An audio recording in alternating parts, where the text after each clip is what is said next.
Good afternoon.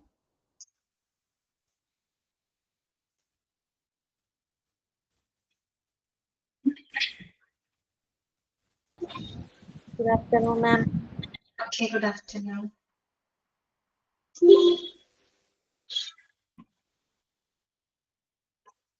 അപ്പൊ നമുക്ക് ഇന്നത്തെ ക്ലാസ് നമുക്ക് സ്റ്റാർട്ട് ചെയ്യാം കേട്ടോ.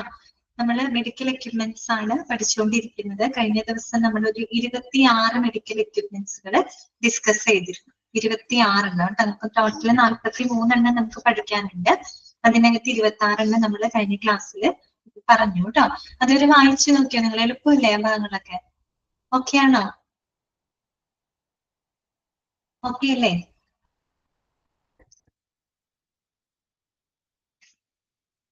എന്താണ് ആരൊന്നും ഇണ്ടാത്തത്? വായിച്ചു നോക്കിയോ?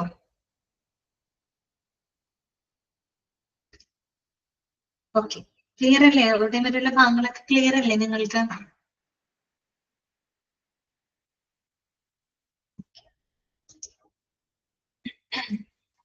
അപ്പൊ ഇനി നമുക്ക് നെക്സ്റ്റ് ഭാഗങ്ങള് നോക്കാം കേട്ടോ. അടുത്ത ഭാഗങ്ങൾ നമുക്ക് പഠിക്കാം. ഞാൻ കയറിയത് വേറെ ഒന്നുകൊണ്ടല്ല കേട്ടോ, പോർഷൻസ് തീർക്കാൻ വേണ്ടിയിട്ട് ആണ് കേട്ടോ. ജോബ് സാറിന്റെ അവർ ഞാൻ കയറിയത് ലാസ്റ്റത്തേക്ക് വെക്കേണ്ടെന്ന് ഓർത്തിട്ടാണ്. 27-ാം തീയതി നിങ്ങളുടെ ക്ലാസ് തീരും അല്ലെ? 28 തൊട്ട് നിങ്ങളുടെ സ്റ്റഡി ലീവ് സ്റ്റാർട്ട് ചെയ്യണമെന്ന് പറഞ്ഞു. അപ്പൊ അതുകൊണ്ട് അതിന് മുമ്പ് തന്നെ തീർക്കണം, അതുകൊണ്ടാണ് കേട്ടോ. അപ്പൊ എന്തെങ്കിലും കാരണവശാൽ അറ്റത്തേക്ക് വെക്കേണ്ടെന്ന് ഓർത്തിട്ടാണ് ഇന്നത്തെ ക്ലാസ്സിൽ കയറിയത് കേട്ടോ. പെട്ടെന്ന് തീർക്കാനോ എന്ന് ഓർത്തിട്ട്. ഓക്കെ തന്നെ. അപ്പൊ നമുക്ക് സ്റ്റാർട്ട് ചെയ്യാം. നമ്മൾ കഴിഞ്ഞ ദിവസം യൂറോ ഫ്ലോമീറ്റർ വരെയാണ് പറഞ്ഞത്. ഞാനൊന്ന് അൺമ്യൂട്ട് ചെയ്യട്ടെ കേട്ടോ.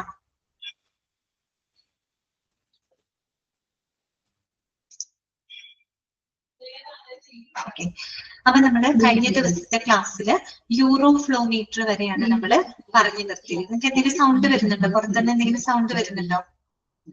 പെട്ടെന്ന് പറയൂ. വരുന്നുണ്ടല്ലോ. ഒരു മിനിറ്റ് ഒന്ന് വെയിറ്റ് ചെയ്യേ.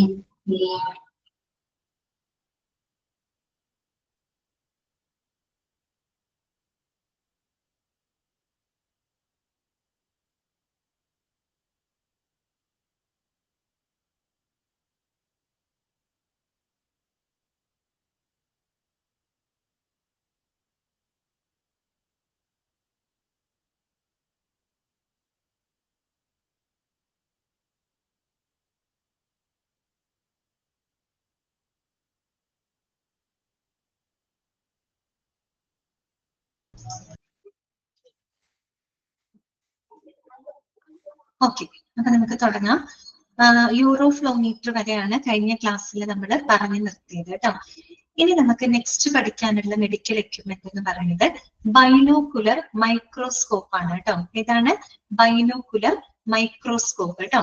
അപ്പൊ നമുക്കറിയാം, സാധാരണ നമ്മൾ മൈക്രോസ്കോപ്പുകൾ കണ്ടിട്ടുണ്ടാവും. അതെന്താണ്? ഒറ്റ ഐ പീസ് ലെൻസ് മാത്രമേ ഉണ്ടായിരിക്കുള്ളൂ അല്ലെ? നമ്മൾ ഒരു കണ്ണുകൾ കൊണ്ടല്ലേ, ഒരൊറ്റ കണ്ണുകൊണ്ടാണ് നമ്മൾ നോക്കുന്നത് അല്ലെ? ഒറ്റ കണ്ണ് അടച്ചു പിടിച്ചിട്ട് ഒരു കണ്ണുകൊണ്ടാണ് സാധാരണ നോർമലി നമ്മൾ കണ്ടിട്ടുള്ള മൈക്രോസ്കോപ്പ്. ഇതല്ലാതെ ബൈനോക്കുലർ എന്ന് പറയുമ്പോൾ ബൈ എന്ന് പറയുമ്പോൾ എന്താണ്? 2 ഐ പീസ് ലെൻസുകൾ ഉണ്ടായിരിക്കും കേട്ടോ. എന്ന് പറഞ്ഞാൽ 2 ഐ പീസ് ലെൻസുകൾ ഉപയോഗിച്ച് സ്പെസിമെൻസുകളെ ഒബ്സർവ് ചെയ്യാനായിട്ട് ഉപയോഗിക്കുന്ന മൈക്രോസ്കോപ്പിനെയാണ് നമ്മൾ ബൈനോക്കുലർ മൈക്രോസ്കോപ്പ് എന്ന് പറയുന്നത്. ബൈ എന്ന് പറയുമ്പോൾ തന്നെ 2 ഉണ്ടായിരുന്നത് അല്ലെ? Okay, binocular microscope. അപ്പൊ നമുക്ക് വാങ്ങിക്കാം. The base is the support mechanism. ഈ പിക്ചർ കാണുമ്പോൾ നിങ്ങൾക്ക് അറിയാം, ഇതാണ് അതിന്റെ സപ്പോർട്ട് മെക്കാനിസം അല്ലെ? The base is the support mechanism. Binocular microscope is a microscope with a head that has 2 eyepiece lenses അല്ലെ? നോക്കിയേ, ചിത്രം നോക്കിയേ, 2 eyepiece ലെൻസുകളുണ്ട്. സാധാരണ മൈക്രോസ്കോപ്പില് നമ്മള് സാധാരണ എന്ന് പറയുമ്പോൾ നമ്മൾ പൊതുവെ കണ്ടിട്ടുള്ളതിനകത്ത് ഒറ്റ ഐ പീസ് ലെൻസേ ഉണ്ടാവുള്ളൂ. പക്ഷെ ഇതിനകത്ത് 2 ഐ പീസ് ലെൻസുകൾ ഉണ്ടായിരിക്കും കേട്ടോ. അതാണ് ഇവിടെ പറയുന്നത്. Binocular microscope is a microscope with a head that has 2 eye piece lens. അപ്പൊ 2 ഐ പീസ് ലെൻസുകളിലൂടെ നമുക്ക് 2 കണ്ണുകളും ഒരേ സമയം ഉപയോഗിച്ചുകൊണ്ട് നമുക്ക് എന്ത് ചെയ്യാൻ പറ്റും? സ്പെസിമെൻസിനെ ഒബ്സർവ് ചെയ്യാനായിട്ട് സഹായിക്കുന്ന ഒരു മെഡിക്കൽ എക്യുപ്മെന്റ് ആണ് ബൈനോക്കുലർ മൈക്രോസ്കോപ്പ് എന്ന് പറയുന്നത്. ഈ 2 ഇതും ഒറ്റ ഒബ്ജക്റ്റീവ് ലെൻസിലൂടെ 2 കണ്ണുകൾ ഒരേ സമയം നമുക്ക് ഉപയോഗിച്ചുകൊണ്ട് സ്പെസിമെനെ നമ്മൾ ഒബ്സർവ് ചെയ്യുന്നത് ഒറ്റ ഒരു സെൻട്രൽ ലെൻസിലൂടെയാണ് കേട്ടോ. ഒരു ഒബ്ജക്റ്റീവ് ലെൻസിലൂടെ 2 കണ്ണുകൾ ഉപയോഗിച്ച് നമുക്ക് എന്ത് ചെയ്യാനായിട്ട് സാധിക്കും? സ്പെസിമെനെ ഒബ്സർവ് ചെയ്യാനായിട്ട് സാധിക്കും. നോക്കാം, at present Binocular is generally used to refer to the compound or high power microscopes where the two eyepieces view through a single objective lens. അല്ലെ, രണ്ട് ഐപീസ് ലെൻസുകളിലൂടെ വ്യൂ നമ്മൾ ഒറ്റ ഒബ്ജക്റ്റീവ് ലെൻസിലൂടെ, ഇവിടെ ഒരു ഒബ്ജക്റ്റീവ് ലെൻസ് ഉണ്ട്, ആ ഒറ്റ ഒബ്ജക്റ്റീവ് ലെൻസിലൂടെയാണ് നമ്മൾ നോക്കി കാണുന്നത്. ഇതിന് രണ്ട് ഐപീസ് ലെൻസുകൾ ഉണ്ടാക്കും. രണ്ട് കണ്ണുകളും ഒരേ സമയം ഉപയോഗിച്ചുകൊണ്ട് നമുക്ക് എന്ത് ചെയ്യാൻ പറ്റും? സ്പെസിമെൻസിനെ ഒബ്സർവ് ചെയ്യാനായിട്ട് സാധിക്കും. സാധാരണ ബൈനോക്കുലർ എന്ന് പറയുമ്പോൾ, ബൈനോക്കുലർ മൈക്രോസ്കോപ്പ് എന്ന് പറയുമ്പോൾ ഒന്നിലധികം, അതായത് compound or high power microscope, കുറേയും കൂടെ നമുക്ക് സ്പെസിമെനുകളെ വലുതാക്കി കാണാൻ വേണ്ടിയിട്ട്, അല്ലെ, നമുക്ക് ഒന്നിലധികം ലെൻസുകൾ ഉപയോഗിക്കുന്നു എന്നുള്ള അർത്ഥത്തിലാണ് നമ്മൾ ബൈനോക്കുലർ എന്ന വാക്ക് അവിടെ ഉപയോഗപ്പെടുത്തുന്നത്. രണ്ട് ഐപീസ് ലെൻസ് ഉപയോഗിക്കുന്നുണ്ടല്ലോ, അതുകൊണ്ടാണ് അതിന് കോമ്പൗണ്ട് മൈക്രോസ്കോപ്പ് എന്നൊക്കെ പറയുന്നത് കേട്ടോ. കോമ്പൗണ്ട് എന്ന് പറയുമ്പോൾ ഒന്നിലധികം ലെൻസുകൾ ഉള്ളത് കൊണ്ടാണ് കേട്ടോ. പിന്നെ നമുക്ക് ആ വസ്തുക്കളെ വളരെ വലുതാക്കി കാണാനായിട്ടും സാധിക്കും. ക്ലിയർ? ഓക്കെ, അത്രയേ ഉള്ളൂ കേട്ടോ ബൈനോക്കുലർ മൈക്രോസ്കോപ്പ് എന്ന് പറയുന്നത്. ക്ലിയർ ആയോ? ഓക്കെ ആണോ? എന്താണ് റിസൾട്ട് സെയിം ആയിരിക്കും എന്ന് നോക്കുമ്പോൾ? റിസൾട്ട് സെയിം ആയിരിക്കും, കുറെ കൂടെ ആക്യുറേറ്റ് ആയിട്ടുള്ള റിസൾട്ട് ആയിരിക്കും നമുക്ക് ബൈനോക്കുലർ മൈക്രോസ്കോപ്പിലൂടെ ലഭിക്കുന്നത്. കാരണം നമുക്കൊരു 3D ഇമേജ് എന്നുള്ള രീതിയിൽ നമുക്കത് കാണാനായിട്ട് സാധിക്കും. അപ്പൊ കുറച്ചും കൂടെ വ്യക്തമായിട്ടുള്ള ഒരു ഒബ്സർവേഷൻ നമുക്ക് അതിലൂടെ നടത്താനായിട്ട് സാധിക്കും കേട്ടോ. കുറച്ചും കൂടെ ഹൈ പവർ ആണല്ലോ ബൈനോക്കുലർ മൈക്രോസ്കോപ്പ്, ഹൈ പവർ ഇതാണ് ശരിക്കും. അത് നമുക്കും കംഫർട്ടാണ്. രണ്ട് കണ്ണുകളും നമുക്ക് ഒരേ സമയം ഉപയോഗിച്ചുകൊണ്ട് ആ സ്പെസിമെൻ ഒബ്സർവ് ചെയ്യാൻ സാധിക്കുമ്പോൾ, രണ്ട് കണ്ണുകൾ കൂടെ ഒരുമിച്ച് ഒബ്സർവ് ചെയ്യുമ്പോൾ എന്താ, നമുക്ക് മൊത്തത്തിൽ ആ ഒരു സ്പെസിമെന്റെ ഒരു 3D ഇമേജ് നമുക്ക് നല്ല രീതിയിൽ അതിലൂടെ കാണാനായിട്ട് സാധിക്കും. ഓക്കെ, ക്ലിയർ ആണെന്ന് വിചാരിക്കുന്നു കേട്ടോ. അടുത്ത മെഡിക്കൽ എക്യുപ്മെന്റ് ആണ് സെൻട്രിഫ്യൂജ് കേട്ടോ. എന്താണ് സെൻട്രിഫ്യൂജ്? നിങ്ങൾ എവിടെയെങ്കിലൊക്കെ കേട്ടിട്ടുണ്ടാവാം. സെൻട്രിഫ്യൂജ് എന്ന് പറഞ്ഞാൽ it is a medical equipment that is used to separation. Okay, separate ചെയ്യുന്നതിന് വേണ്ടിയിട്ട് നമ്മൾ ഉപയോഗിക്കുന്ന ഒരു മെഡിക്കൽ എക്യുപ്മെന്റ് ആണ് സെൻട്രിഫ്യൂജ് എന്ന് പറയുന്നത്. പ്രത്യേകിച്ച് നമ്മളെ ലാബുകളിലും മറ്റുമാണ് ഇത്തരം മെഡിക്കൽ എക്യുപ്മെന്റുകൾ ഉപയോഗപ്പെടുത്തുന്നത്. നമ്മൾ ബ്ലഡ് ബാങ്ക് ഒക്കെ പറഞ്ഞില്ലേ, അപ്പൊ ബ്ലഡ് ബാങ്കിനകത്ത് നമ്മൾ എങ്ങനെയാ ബ്ലഡ് കൊണ്ടുവന്നിട്ട് അതിന്റെ പല പല കമ്പോണന്റുകളായിട്ട് നമ്മൾ സെപ്പറേറ്റ് ചെയ്യുന്നുണ്ട്. RBC, WBC, അല്ലെ, പ്ലേറ്റ്ലെറ്റ്, പ്ലാസ്മ എന്നൊക്കെ നമ്മൾ പല പല കമ്പോണന്റുകളായിട്ട് നമ്മൾ മാറ്റുന്നുണ്ട് അല്ലെ. അങ്ങനെ നമ്മൾ സെപ്പറേറ്റ് ഒക്കെ ചെയ്യുന്നതിന് വേണ്ടിയിട്ട് നമ്മൾ ഏത് മെഡിക്കൽ എക്യുപ്മെന്റ് ആണ് യൂസ് ചെയ്യുന്നത്? സെൻട്രിഫ്യൂജിങ് മെഷീൻ ആണ് ഉപയോഗിക്കുന്നത് കേട്ടോ. അപ്പൊ നമുക്ക് വായിക്കാം. A centrifuge is a laboratory instrument that is used to separate fluid, gas or liquid. Underline ചെയ്ത് വെക്കുക കേട്ടോ. എന്താണ് സെൻട്രിഫ്യൂജ് എന്ന് പറഞ്ഞാൽ? ഇതൊരു ലബോറട്ടറി ഇൻസ്ട്രുമെന്റ് ആണ്. ഇത് വന്നിട്ട് ഫ്ലൂയിഡുകള്, അല്ലെ, ബ്ലഡ് പോലെയുള്ള ഫ്ലൂയിഡുകള്, ലിക്വിഡുകള്, ഗ്യാസുകള്, ഇതിനൊക്കെ സെപ്പറേറ്റ് ചെയ്യുന്നതിന് വേണ്ടി നമ്മൾ ഉപയോഗിക്കുന്ന ഒരു ലബോറട്ടറി ഇൻസ്ട്രുമെന്റ് ആണ് സെൻട്രിഫ്യൂജ് എന്ന് പറയുന്നത്. ഓക്കെ, എന്തിനെ ബേസ് ചെയ്തിട്ടാണെന്ന് അറിയോ? Based on density. ഡെൻസിറ്റി എന്ന് പറഞ്ഞാൽ എന്താണ്? സാന്ദ്രതയാണ് അല്ലെ. അപ്പൊ സാന്ദ്രതയെ അടിസ്ഥാനപ്പെടുത്തിക്കൊണ്ട് ഈ പറയുന്ന ഫ്ലൂയിഡുകള്, ഗ്യാസ്, ലിക്വിഡ് ഇങ്ങനെയുള്ളവയെ സെപ്പറേറ്റ് ചെയ്യുന്നതിന് വേണ്ടി നമ്മൾ ഉപയോഗിക്കുന്ന ഒരു ലബോറട്ടറി ഇൻസ്ട്രുമെന്റിനെയാണ് സെൻട്രിഫ്യൂജ് എന്ന് പറയുന്നത്. അണ്ടർലൈൻ ചെയ്ത് വെക്കണം കേട്ടോ. ഇനി നോക്കിയേ, separation is attained by spinning a vessel that contains material at a high speed. Centrifugal force propels heavier materials to the outside of the vessel. അപ്പോ ഈ ഒരു സെൻട്രിഫ്യൂജിനകത്ത് ഒരു വെസൽ ഉണ്ട്. ഓക്കെ, ഒരു വെസൽ ഉണ്ട്, ഒരു സ്പിന്നിങ് വെസലാണ്. എന്ന് വെച്ചാൽ നല്ല ഇങ്ങനെ കറങ്ങുന്ന, സ്പിൻ ചെയ്യുന്ന കേട്ടോ, നല്ല ഇങ്ങനെ കറങ്ങുന്ന ഒരു വെസൽ അതിനകത്തുണ്ട്. ഈ വെസലിനകത്തേക്ക് നമ്മൾ എന്ത് ചെയ്യുന്നു? മെറ്റീരിയൽ ഇടും. അതിപ്പോ ഫ്ലൂയിഡ് ആവാം, gas or liquid whatever may be, എന്താണെങ്കിലും ആ ഒരു മെറ്റീരിയൽ നമ്മൾ ഈ സ്പിന്നിങ് വെസലിനകത്തേക്ക് ഇട്ടിട്ട് ഹൈ സ്പീഡിൽ നമ്മൾ എന്ത് ചെയ്യാണ്? കറക്കുകയാണ് അല്ലെ. ഹൈ സ്പീഡിൽ കറക്കുമ്പോൾ ഈ പറയുന്ന സെൻട്രിഫ്യൂഗൽ ഫോഴ്സ്, അപ്പൊ നിങ്ങൾക്ക് അടുത്ത സംശയം, എന്താണ് ഈ സെൻട്രിഫ്യൂഗൽ ഫോഴ്സ് എന്ന് പറഞ്ഞാല്? അത് വേറൊന്നുമല്ല, നമ്മളിങ്ങനെ വൃത്താകൃതിയിൽ, മീൻസ് ഇങ്ങനെ റൗണ്ടില് എന്താ പറയാ, മൂവ് ചെയ്തുകൊണ്ടിരിക്കുന്ന ഒരു ഒബ്ജക്റ്റ്, അതിന് സെൻട്രലിൽ നിന്നും വിട്ടുപോകാനുള്ള ഒരു ഫോഴ്സ് ഉണ്ട് അല്ലെ. നമ്മളിപ്പോ ഒരു നൂലുമേ നമ്മളൊരു കല്ല് കെട്ടിയിട്ട് ആ നൂലിട്ട് ഇങ്ങനെ നമ്മൾ കറക്കാന്ന് വെച്ചാൽ, നൂലിന്റെ അറ്റത്തൊരു കല്ല് കെട്ടിയിട്ട് നമ്മൾ ആ നൂലിൽ ഇങ്ങനെ ഇട്ട് ഇങ്ങനെ കറക്കാന്ന് വെച്ചാൽ, നമ്മൾ വിട്ട് കഴിയുമ്പോഴേക്കും ആ കല്ലങ്ങ് തെറിച്ചു പോകും അല്ലെ. എന്നതുപോലെ സ്പിൻ ചെയ്തുകൊണ്ടിരിക്കുന്ന, വട്ടത്തിൽ കറങ്ങിക്കൊണ്ടിരിക്കുന്ന ഒരു വസ്തുവിന് അതിന്റെ സെൻട്രലിൽ നിന്നും വിട്ടു പോകുന്നതിനുള്ള ഒരു ഫോഴ്സ് ഉണ്ട് കേട്ടോ. അതൊന്നും പഠിക്കൊന്നും വേണ്ട, അറിഞ്ഞിരുന്നത് സെൻട്രിഫ്യൂഗൽ ഫോഴ്സ്. അപ്പൊ ആ ഒരു സെൻട്രിഫ്യൂഗൽ ഫോഴ്സ് എന്തിനെ സഹായിക്കുന്നത്? ഇങ്ങനെ സ്പിൻ ചെയ്യല്ലേ, ഇങ്ങനെ ശക്തമായിട്ട് കറങ്ങിക്കൊണ്ടിരിക്കുകയാണ്, ഇങ്ങനെ വട്ടത്തിൽ കറങ്ങുകയാണ്. അങ്ങനെ വരുമ്പോൾ ഈ ഒരു സെൻട്രിഫ്യൂഗൽ ഫോഴ്സ് എന്തിനു സഹായിക്കും? ഹെവിയർ ആയിട്ടുള്ള മെറ്റീരിയൽസ്, ഹെവിയർ എന്ന് പറഞ്ഞാൽ നമ്മൾ നേരത്തെ പറഞ്ഞു ഡെൻസിറ്റിനെ ബേസ് ചെയ്തിട്ടാണ് അല്ലെ. അപ്പൊ ഡെൻസിറ്റി കൂടുതൽ, സാന്ദ്രത കൂടുതൽ എന്നാണ് ഇവിടെ ഉദ്ദേശിക്കുന്നത്. സാന്ദ്രത കൂടുതലുള്ള സബ്സ്റ്റൻസ് എന്ന് വെച്ചാൽ ഹെവിയർ ആയിട്ടുള്ള മെറ്റീരിയൽസ് കേട്ടോ. ഈ ഭാരം കൂടിയ മെറ്റീരിയലുകൾ ഇങ്ങോട്ട് പോകും to the outside of the vessel, അതായത് ആ ഒരു വെസലിന് പുറത്തോട്ട് എന്ന് വെച്ചാൽ പുറത്തേക്ക് പോവുകയും, അതേസമയം ലൈറ്റർ മെറ്റീരിയൽസ് ഉണ്ടല്ലോ, അതായത് സാന്ദ്രത കുറഞ്ഞ മെറ്റീരിയലുകൾ, അത് കുറെ കൂടെ സെന്ററിനോട് ചേർന്ന് ഇങ്ങനെ കാണപ്പെടും. അപ്പൊ എന്തുണ്ടായി? ഒരു സെപ്പറേഷൻ നടന്നില്ലേ, സെപ്പറേറ്റ് ആയില്ലേ, അതാണ് ഉദ്ദേശിക്കുന്നത് കേട്ടോ. അപ്പൊ ഇത്രയേ ഉള്ളൂ. സെൻട്രിഫ്യൂജ് എന്ന് പറഞ്ഞാൽ ഇറ്റ്സ് എ ലബോറട്ടറി ഇൻസ്ട്രുമെന്റ് ആണ് that is used to separate the liquid, gas or ഈ പറയുന്ന ഫ്ലൂയിഡ്സ്. എന്താണ് ഇവിടെ ബേസ്ഡ് ഓൺ ഡെൻസിറ്റിനെ ബേസ് ചെയ്തിട്ടാണ്. ഈ സെൻട്രിഫ്യൂജിങ് മെഷീനകത്ത് ഒരു സ്പിന്നിങ് വെസൽ ഉണ്ട് അല്ലെ, കറങ്ങുന്ന ഒരു വെസൽ ഉണ്ട്. അതിനകത്ത് നമ്മൾ മെറ്റീരിയൽ ഡെപ്പോസിറ്റ് ചെയ്തിട്ട് ഹൈ സ്പീഡിൽ നമ്മൾ അതിനെ കറക്കുകയാണ്, സ്പിൻ ചെയ്യാണ് അല്ലെ. അപ്പോ അവിടെ അനുഭവപ്പെടുന്ന സെൻട്രിഫ്യൂഗൽ ഫോഴ്സ് സാന്ദ്രത കൂടിയ മെറ്റീരിയൽസിന്, ദാറ്റ് മീൻസ് ഹെവിയർ മെറ്റീരിയൽസിന് പുറത്തോട്ടും, അതേസമയം ലൈറ്റർ ആയിട്ടുള്ള മെറ്റീരിയൽ ഉണ്ടാകുന്ന സാന്ദ്രത കുറഞ്ഞത് അത് കുറെ കൂടെ സെന്ററിനോട് ചേർന്നാണ് കാണപ്പെടുന്നത്. അപ്പൊ അവിടെ എന്തായി? സെപ്പറേറ്റഡ് ആയി, സെപ്പറേഷൻ നടന്നു കേട്ടോ. ഓക്കെ, അത്രയും മനസ്സിലാക്കി വെച്ചാൽ ക്ലിയർ അല്ലേ? സെൻട്രിഫ്യൂജ് എന്താണെന്ന് മനസ്സിലായോ നിങ്ങൾക്ക്? ഓക്കെ ആണോ? ക്ലിയർ അല്ലേ? നെക്സ്റ്റ് നമുക്ക് പഠിക്കാനുള്ളത് മിനി റോട്ടറി ഷേക്ക് ആണ് കേട്ടോ. മിനി റോട്ടറി ഷേക്ക് ആണ്. മിനി റോട്ടറി ഷേക്ക് നമ്മൾ സാധാരണ നമ്മൾ ഷേക്ക് എന്ന് ആലോചിച്ച് നോക്കിയേ.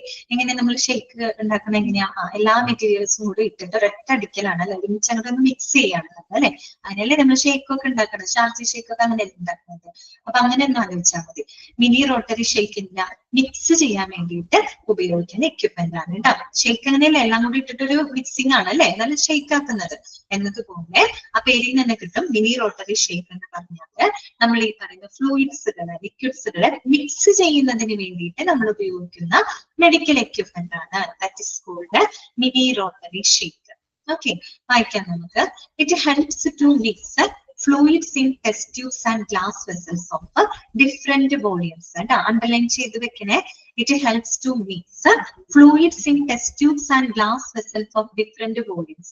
അതായത് വ്യത്യസ്ത വോളിയത്തിലുള്ള ഗ്ലാസ് ട്യൂബുകളിലും അതുപോലെ തന്നെ ഈ പറയുന്ന ടെസ്റ്റ് ട്യൂബുകളിലും ഒക്കെ ഈ പറയുന്ന ഫ്ലൂയിഡുകൾ മിക്സ് ചെയ്യുന്നതിന് വേണ്ടിയിട്ട് നമ്മൾ ഉപയോഗിക്കുന്ന ഒരു മെഡിക്കൽ എക്യുപ്മെന്റ് ആണ് മിനി റോട്ടറി ഷേക്ക് എന്ന് പറയുന്നത്. Okay, these shakers find the applications in pathology, microbiology, chemistry, molecular biology. അപ്പൊ പ്രധാനമായിട്ടും ഈ ഒരു മെഡിക്കൽ എക്യുപ്മെന്റ് എവിടെയൊക്കെയാണ് യൂട്ടിലൈസ് ചെയ്യുന്നത്? മെയിൻ ആയിട്ട് ലാബിലാണ് അല്ലെ. ഇപ്പൊ പാത്തോളജി ലാബ് അല്ലെ, നമ്മൾ പഠിച്ചില്ലേ, ലബോറട്ടറി അല്ലെ, ക്ലിനിക്കൽ പാത്തോളജി ലാബുകളില് ഈ പറയുന്ന കെമിക്കൽസുകള് മറ്റുള്ള ഫ്ലൂയിഡ്സുകളൊക്കെ പരസ്പരം മിക്സ് ഒക്കെ ചെയ്യുന്നതിന് വേണ്ടിയിട്ട് പാത്തോളജി ലാബിൽ ഉപയോഗിക്കുന്നുണ്ട്. മൈക്രോബയോളജി ലാബിൽ ഉപയോഗിക്കുന്നുണ്ട്. കെമിസ്ട്രി ലാബിൽ ഉപയോഗിക്കുന്നുണ്ട്. ഈ പറയുന്ന സൊല്യൂഷൻസുകള് അല്ലെങ്കിൽ കെമിക്കൽസുകള്, റിയേജൻസുകള് പരസ്പരം മിക്സ് ചെയ്യുന്നതിന് വേണ്ടിയിട്ട് നമ്മൾ മിനി റോട്ടറി ഷേക്ക് ഉപയോഗിക്കുന്നുണ്ട്. അതുപോലെ മോളിക്യുലാർ ബയോളജി, DNA, RNA ഇതൊക്കെ മിക്സ് ചെയ്യാനും മറ്റൊക്കെ ആയിട്ട് നമ്മൾ മോളിക്യുലാർ ബയോളജിക്കകത്തും ഈ പറയുന്ന മെഡിക്കൽ എക്യുപ്മെന്റ് ഉപയോഗപ്പെടുത്തുന്നത്. അപ്പൊ നിങ്ങൾ ഷേക്ക് എന്ന് ഓർത്താൽ മതി, ഷേക്ക് മിക്സ് ചെയ്താണ് ഉണ്ടാക്കുന്നത്. അപ്പൊ ഈ പറയുന്ന ഫ്ലൂയിഡുകളും മറ്റും മിക്സ് ചെയ്യുന്നതിനായിട്ട് നമ്മൾ ഉപയോഗിക്കുന്ന ഒരു മെഡിക്കൽ എക്യുപ്മെന്റ് ആണ് മിനി റോട്ടറി ഷേക്ക് എന്ന് പറയുന്നത്. ക്ലിയർ ആണോ? മനസ്സിലായോ? ഓക്കെ ആണോ? അടുത്തത് കേട്ടോ. നെക്സ്റ്റ് നമുക്ക് പഠിക്കാനുള്ളത് ട്രെഡ്മിൽ ആണ് കേട്ടോ. ട്രെഡ്മിൽ ടെസ്റ്റ് അഥവാ ട്രെഡ്മിൽ ടെസ്റ്റിന് നമ്മൾ മറ്റൊരു പേരും കൂടെ പറയും. എന്താ അറിയോ? കാർഡിയാക്ക് സ്ട്രെസ് ടെസ്റ്റ് കേട്ടോ. അങ്ങനെ പഠിച്ചു വെക്കാം കേട്ടോ. Cardiac stress test. സാധാരണ ഇപ്പൊ കാർഡിയോളജി ആയിട്ടൊക്കെ ആരെങ്കിലും ഡോക്ടറൊക്കെ കണ്ട് TMT ടെസ്റ്റ് എന്ന് പറഞ്ഞ് എഴുതി തരും ഡോക്ടേഴ്സ്. TMT എക്കോ ടെസ്റ്റ് ഒക്കെ എഴുതി തരും. അതിന് പുറമെ TMT എന്ന് പറഞ്ഞു തരും. TMT എന്താണ്? ട്രെഡ്മിൽ ടെസ്റ്റ് ആണ് കേട്ടോ. അപ്പൊ ട്രെഡ്മില്ലിൽ കയറിയിട്ട് നമ്മളിങ്ങനെ നടക്കണം. ഓക്കെ, അതാണ് കേട്ടോ. ആ ഒരു ടെസ്റ്റ് ആണ് ട്രെഡ്മിൽ ടെസ്റ്റ് എന്നും പറയും. അല്ലെങ്കിൽ അതിന്റെ മറ്റൊരു പേരാണ് കാർഡിയാക്ക് സ്ട്രെസ് ടെസ്റ്റ്. അപ്പൊ രണ്ടും പഠിച്ചു വെക്കുന്നു കേട്ടോ. Treadmill test is also called എന്തും കൂടെ പറയുന്നുണ്ട്, കാർഡിയാക്ക് സ്ട്രെസ് ടെസ്റ്റ് ആണ് കേട്ടോ. നമ്മുടെ ഹൃദയത്തിന്റെ ആ ഒരു കപ്പാസിറ്റിയാണ് അവിടെ മെഷർ ചെയ്യുന്നത്. പ്രത്യേകിച്ച് ഒരു എക്സ്റ്റേണൽ സ്ട്രെസ് വരുമ്പോ, ഇപ്പൊ നമ്മൾ ഓടുന്നു, നമ്മൾ നടക്കുന്നു, നമ്മൾ ചാടുന്നു, ഏറ്റവും കൂടുതൽ ആ ഫിസിക്കൽ എക്സർസൈസുകളുടെ സ്ട്രെസ് ആർക്കാണ് അനുഭവപ്പെടുന്നത്? നമ്മുടെ ഹാർട്ടിനാണ് അനുഭവപ്പെടുന്നത്.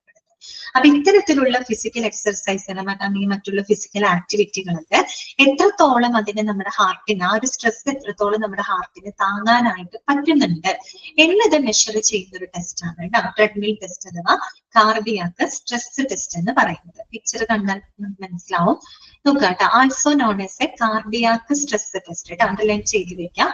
This is a cardiological test that evaluates the heart's capacity to respond to the external stress in a controlled clinical environment. Underline cheyato.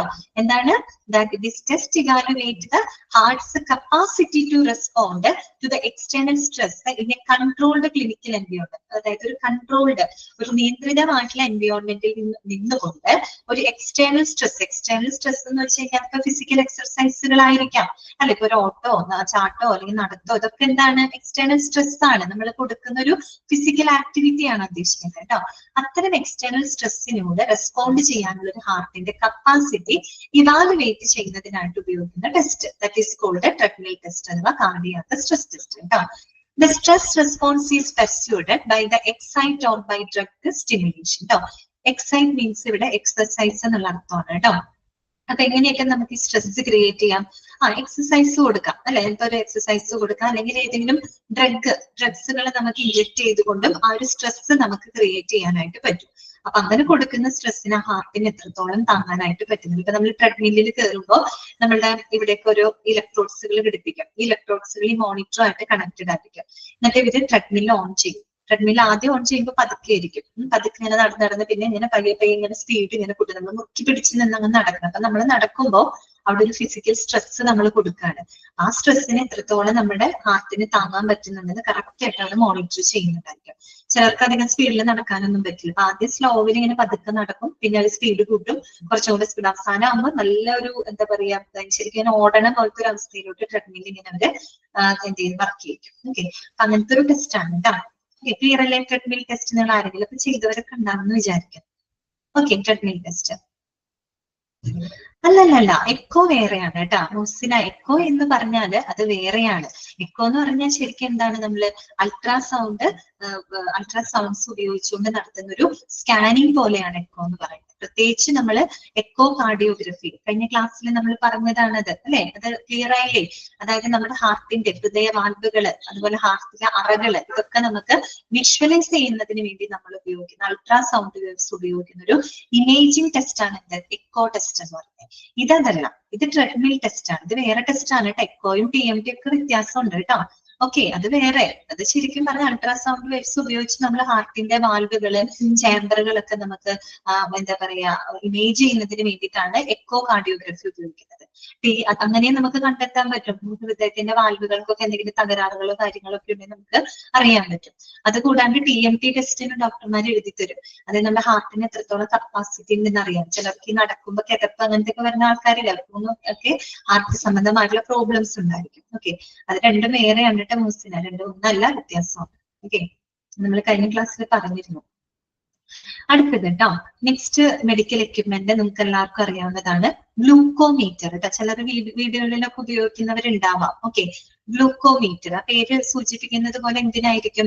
നമ്മുടെ ബ്ലഡിലുള്ള ബ്ലഡ് ഷുഗർ ലെവല് മെഷർ ചെയ്യുന്നതിന് വേണ്ടിയിട്ട് സഹായിക്കുന്ന ഒരു മെഡിക്കൽ എക്യുപ്മെന്റ് ആണ് എന്ത് ഗ്ലൂക്കോമീറ്റർ എന്ന് പറയുന്നത്. ഇപ്പൊ വീടുകളിൽ നമുക്ക് അങ്ങനെ വാങ്ങിച്ച് ഉപയോഗിക്കുന്നവരുണ്ട് അല്ലെ. അത് അണ്ടർലൈൻ ചെയ്ത് വെക്കാം. എ ഗ്ലൂക്കോസ് മീറ്റർ, ഗ്ലൂക്കോമീറ്റർ എന്നും പറയാം ഗ്ലൂക്കോസ് മീറ്റർ എന്നും പറയാം, രണ്ടും കറക്റ്റ് ആണ്.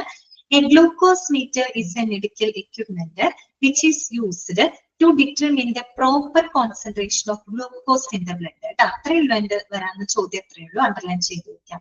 നമ്മുടെ ബ്ലഡിലുള്ള ഗ്ലൂക്കോസിന്റെ കോൺസെൻട്രേഷൻ ഡിറ്റർമിൻ ചെയ്യുന്നതിനായിട്ട് സഹായിക്കുന്ന ഒരു മെഡിക്കൽ എക്യുപ്മെന്റ് ആണ് ഗ്ലൂക്കോസ് മീറ്റർ എന്ന് പറയുന്നത്. ക്ലിയർ ആയോ? Okay. It can also be a piece of glucose paper that is immersed into the substance and measured to the glucose chart. അപ്പോ നിങ്ങൾക്ക് അറിയാം, അതായത് ഈ ഗ്ലൂക്കോമീറ്ററിന്റെ കൂടെ ഒരു ചെറിയൊരു സ്ട്രിപ്പ് ഉണ്ടാവും, ഒരു പേപ്പർ സ്ട്രിപ്പ് പോലെ ഉണ്ടാവും. ഈ ഒരു പേപ്പർ സ്ട്രിപ്പ് നമ്മൾ ഇതിനകത്തേക്ക് ഇൻസേർട്ട് ചെയ്യും. അതിനുശേഷം നമ്മുടെ കൈകളിൽ ചെറുതായിട്ടൊന്ന് പ്രിക്ക് ചെയ്തിട്ട് ചെറിയ ബ്ലഡ് വരുമ്പോൾ അത് നമ്മൾ ഈ ഒരു സ്ട്രിപ്പിലേക്ക് അപ്ലൈ ചെയ്യണം. സ്ട്രിപ്പിലേക്ക് അപ്ലൈ ചെയ്യുമ്പോൾ കറക്റ്റ് ഗ്ലൂക്കോസിന്റെ ആ ഒരു ലെവല് നമുക്ക് ഈ ഒരു മോണിറ്ററിനകത്ത് ഡിസ്പ്ലേ ചെയ്ത് കാണിക്കും. ഓക്കെ, ഗ്ലൂക്കോമീറ്റർ വീടുകളിലൊക്കെ ഉപയോഗിക്കുന്നവരുണ്ടാവും. ഈ സ്ട്രിപ്പ് നമ്മൾ പ്രസ് ചെയ്യാനായിട്ടൊക്കെ, അതായത് മീൻസ് ചെറിയൊരു സൂചിയൊക്കെ ഉണ്ടാവും, അത് വെച്ച് നമ്മൾ ജസ്റ്റ് നമ്മുടെ ഈ കൈയുടെ തുമ്പിൽ നമ്മൾ ജസ്റ്റ് ഒന്ന് പ്രിക്ക് ചെയ്യുക. പ്രിക്ക് ചെയ്യുമ്പോൾ ബ്ലഡ് വരും. ആ ബ്ലഡ് നമ്മൾ ഈ ഒരു സ്ട്രിപ്പിനകത്തേക്ക് വെക്കാം. ഓക്കെ, അപ്പൊ സ്വാഭാവികമായിട്ടും ആ റീഡിങ് കറക്റ്റ് ആയിട്ട് ഇവിടെ കാണിച്ചു തരും കേട്ടോ. അപ്പൊ അറിയാലോ, ഗ്ലൂക്കോസ് മീറ്റർ കേട്ടോ, ബ്ലഡിലുള്ള ഗ്ലൂക്കോസ് കോൺസെൻട്രേഷൻ മെഷർ ചെയ്യുന്നതിനായിട്ട് സഹായിക്കുന്ന മെഡിക്കൽ എക്യുപ്മെന്റ് ആണ് കേട്ടോ. ക്ലിയർ അല്ലേ? മനസ്സിലായല്ലേ? ഓക്കെ ആണോ? ക്ലിയർ ആണോ? അടുത്തത് കേട്ടോ, നെക്സ്റ്റ് വരുന്നതാണ് ഇൻഫ്യൂഷൻ പമ്പ്. എന്താണ് ഇൻഫ്യൂഷൻ പമ്പ്? അപ്പൊ ഞാൻ പ്രത്യേകം പറയാണ്, ഇൻഫ്യൂഷൻ പമ്പ് പഠിക്കുമ്പോൾ കഴിഞ്ഞ ക്ലാസ്സിൽ നമ്മൾ വേറൊരു പമ്പ് പഠിച്ചു, സിറിഞ്ച് പമ്പ് എന്ന് പറഞ്ഞ് പഠിച്ചു. ആ സിറിഞ്ച് പമ്പും ഇൻഫ്യൂഷൻ പമ്പും തമ്മിൽ പരസ്പരം മാറിപ്പോകരുത് കേട്ടോ. ചെറിയൊരു വ്യത്യാസമുണ്ട്. രണ്ടും ഒരേ പർപ്പസിലൊക്കെ തന്നെയാണ് ഉപയോഗിക്കുന്നത്, പക്ഷെ കുഞ്ഞു കുഞ്ഞു വ്യത്യാസങ്ങളൊക്കെ ഉണ്ട് കേട്ടോ. സിറിഞ്ച് പമ്പ് കഴിഞ്ഞ ക്ലാസ്സിൽ നമ്മൾ പറഞ്ഞു, അവിടെ ഒരു സിറിഞ്ചാണ് നമ്മൾ ഉപയോഗിക്കുന്നത്. അവിടെ ഒരു സിറിഞ്ച് ഉണ്ടാവും. ഇതിനകത്ത് സിറിഞ്ച് ഒന്നും ഉണ്ടാവില്ല, കുറെ ട്യൂബുകൾ മാത്രമേ ഉണ്ടായിരിക്കുള്ളൂ കേട്ടോ. Okay, clear? അപ്പൊ അത് ഒന്നാമത്തെ വ്യത്യാസമായിട്ട് നിങ്ങൾ വെച്ചോളൂ. അതായത് സിറിഞ്ച് പമ്പ് എന്ന് പറയുന്നത് എന്തിനു വേണ്ടിയിട്ടാണ്? ഈ പറയുന്ന ഫ്ലൂയിഡ്സുകള് അല്ലെങ്കിൽ മെഡിക്കേഷൻസ് ഒക്കെ നമ്മൾ എന്താണ് പേഷ്യന്റിന്റെ ബോഡിയിലോട്ട് ഇൻഫ്യൂസ് ചെയ്യുന്നതിന് വേണ്ടിയിട്ട് നമ്മൾ ഉപയോഗിക്കുന്ന എക്യുപ്മെന്റ് ആണ് സിറിഞ്ച് പമ്പ് അല്ലെ. അപ്പൊ അതിൽ സിറിഞ്ച് ഉണ്ടായിരിക്കും, സിറിഞ്ചിനകത്താണ് നമ്മൾ ഈ ഫ്ലൂയിഡ് നിറച്ചു വെക്കുന്നത്. അതേസമയം ഇൻഫ്യൂഷൻ പമ്പ് എന്ന് പറഞ്ഞാൽ ചെറിയൊരു വ്യത്യാസമുണ്ട്, നമുക്ക് വായിക്കാം. An infusion pump injects fluids, medication of nutrients into a patient's circulatory system. അതായത് ഒരു പേഷ്യന്റിന്റെ സർക്കുലേറ്ററി സിസ്റ്റത്തിലോട്ട് അല്ലെങ്കിൽ അവരുടെ ബോഡിയിലോട്ട് ഈ പറയുന്ന മരുന്നുകള്, മറ്റുള്ള ഫ്ലൂയിഡ്സുകള്, ന്യൂട്രിയൻസുകളൊക്കെ ഇൻഫ്യൂസ് ചെയ്യുന്നതിന് വേണ്ടിയിട്ട് ഉപയോഗിക്കുന്ന ഒരു equipment, that is called infusion pump കേട്ടോ. It is commonly used intravenously, although subcutaneous, arterial and sometimes used for epidural infusion. അപ്പൊ എങ്ങനെയൊക്കെ നമുക്ക് ഇത് ഇൻഫ്യൂസ് ചെയ്യാം? It is commonly used intravenously. Intravenously എന്ന് വെച്ചാൽ IV ആയിട്ട്, അതായത് നമ്മൾ intravenous directly inserted into the vein, നേരിട്ട് നമുക്ക് വെയിനിലോട്ട് ഇൻസേർട്ട് ചെയ്തിട്ട് ഫ്ലൂയിഡിനെ കയറ്റി വിടാം. പിന്നെ ആൾദോ സബ്ക്യൂട്ടേനിയസ് എന്ന് പറഞ്ഞാൽ അണ്ടർ ദ സ്കിൻ ആണ് കേട്ടോ. നമ്മൾ സ്കിന്നിന്റെ അടി, മറ്റേത് ഇൻട്രാവെനസ്ലി എന്ന് പറയുമ്പോൾ ഇൻ ടു ദ വെയിൻ ആണ്, നേരിട്ട് നമ്മൾ വെയിനിലോട്ടാണ് ആ ഫ്ലൂയിഡ് നമ്മൾ കയറ്റി വിടുന്നത്. സബ്ക്യൂട്ടേനിയസ് എന്ന് പറഞ്ഞാല്, subcutaneous means under the skin ആണ്, നമ്മുടെ ചർമ്മ മീൻസ് സ്കിന്നിന്റെ താഴോട്ട്. ഓക്കെ, സ്കിന്നിന്റെ താഴോട്ട് നമുക്ക് വേണമെങ്കിൽ അപ്ലൈ ചെയ്യാം. നമ്മൾ ഈ ഇൻസുലിൻ ഇഞ്ചക്ഷൻ ഒക്കെ ചെയ്യില്ലേ, ഇൻസുലിൻ അതൊക്കെ ചെയ്യുന്നത് സബ്ക്യൂട്ടേനിയസ് ആയിട്ടാണ് ചെയ്യുന്നത്. ദാറ്റ് മീൻസ് നമ്മൾ വെയിനിലോട്ടല്ല, പൊതുവെ നമ്മൾ സ്കിന്നിന്റെ താഴെ ആ ഒരു ഭാഗത്തോട്ടാണ് നമ്മൾ ഇൻഫ്യൂസ് ചെയ്യുന്നത്. പിന്നെ ആർട്ടറിയിലോട്ട് നമുക്ക് ഇൻസേർട്ട് ചെയ്യാം. And sometimes used for epidural infusion. Epidural infusion എന്ന് പറയുന്നത്, എപ്പിഡ്യൂറൽ എന്ന് പറഞ്ഞു കഴിഞ്ഞാല് നമ്മുടെ ഈ സ്പൈനൽ ഉണ്ടല്ലോ, മീൻസ് നമ്മുടെ ആ ഒരു എന്താ പറയാ സ്പൈനൽ കോഡിന് ചുറ്റുമുള്ള ആ ഒരു സ്ഥലം ഉണ്ടല്ലോ, നമ്മുടെ സ്പൈനൽ കോഡ്, നമ്മുടെ നട്ടെല്ലിന്റെ ഒക്കെ ഒരു ഭാഗം ഉണ്ടല്ലോ, ആ ഒരു സ്പൈനൽ കോഡിന് ചുറ്റുമുള്ള ആ ഒരു ഭാഗത്തിനെയാണ് നമ്മൾ എപ്പിഡ്യൂറൽ എന്താ പറയാ സ്പേസ് എന്നാണ് പറയാ കേട്ടോ. അപ്പൊ എപ്പിഡ്യൂറൽ ഇൻഫ്യൂഷൻ ഉപയോഗിക്കാറുണ്ട്.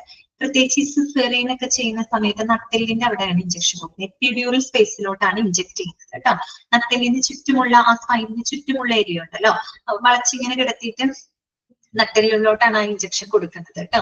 സോ അത്തരത്തിലുള്ള എപ്പിഡ്യൂറൽ ഇൻഫ്യൂഷൻ ഇത് ഉപയോഗിക്കുന്നുണ്ട്.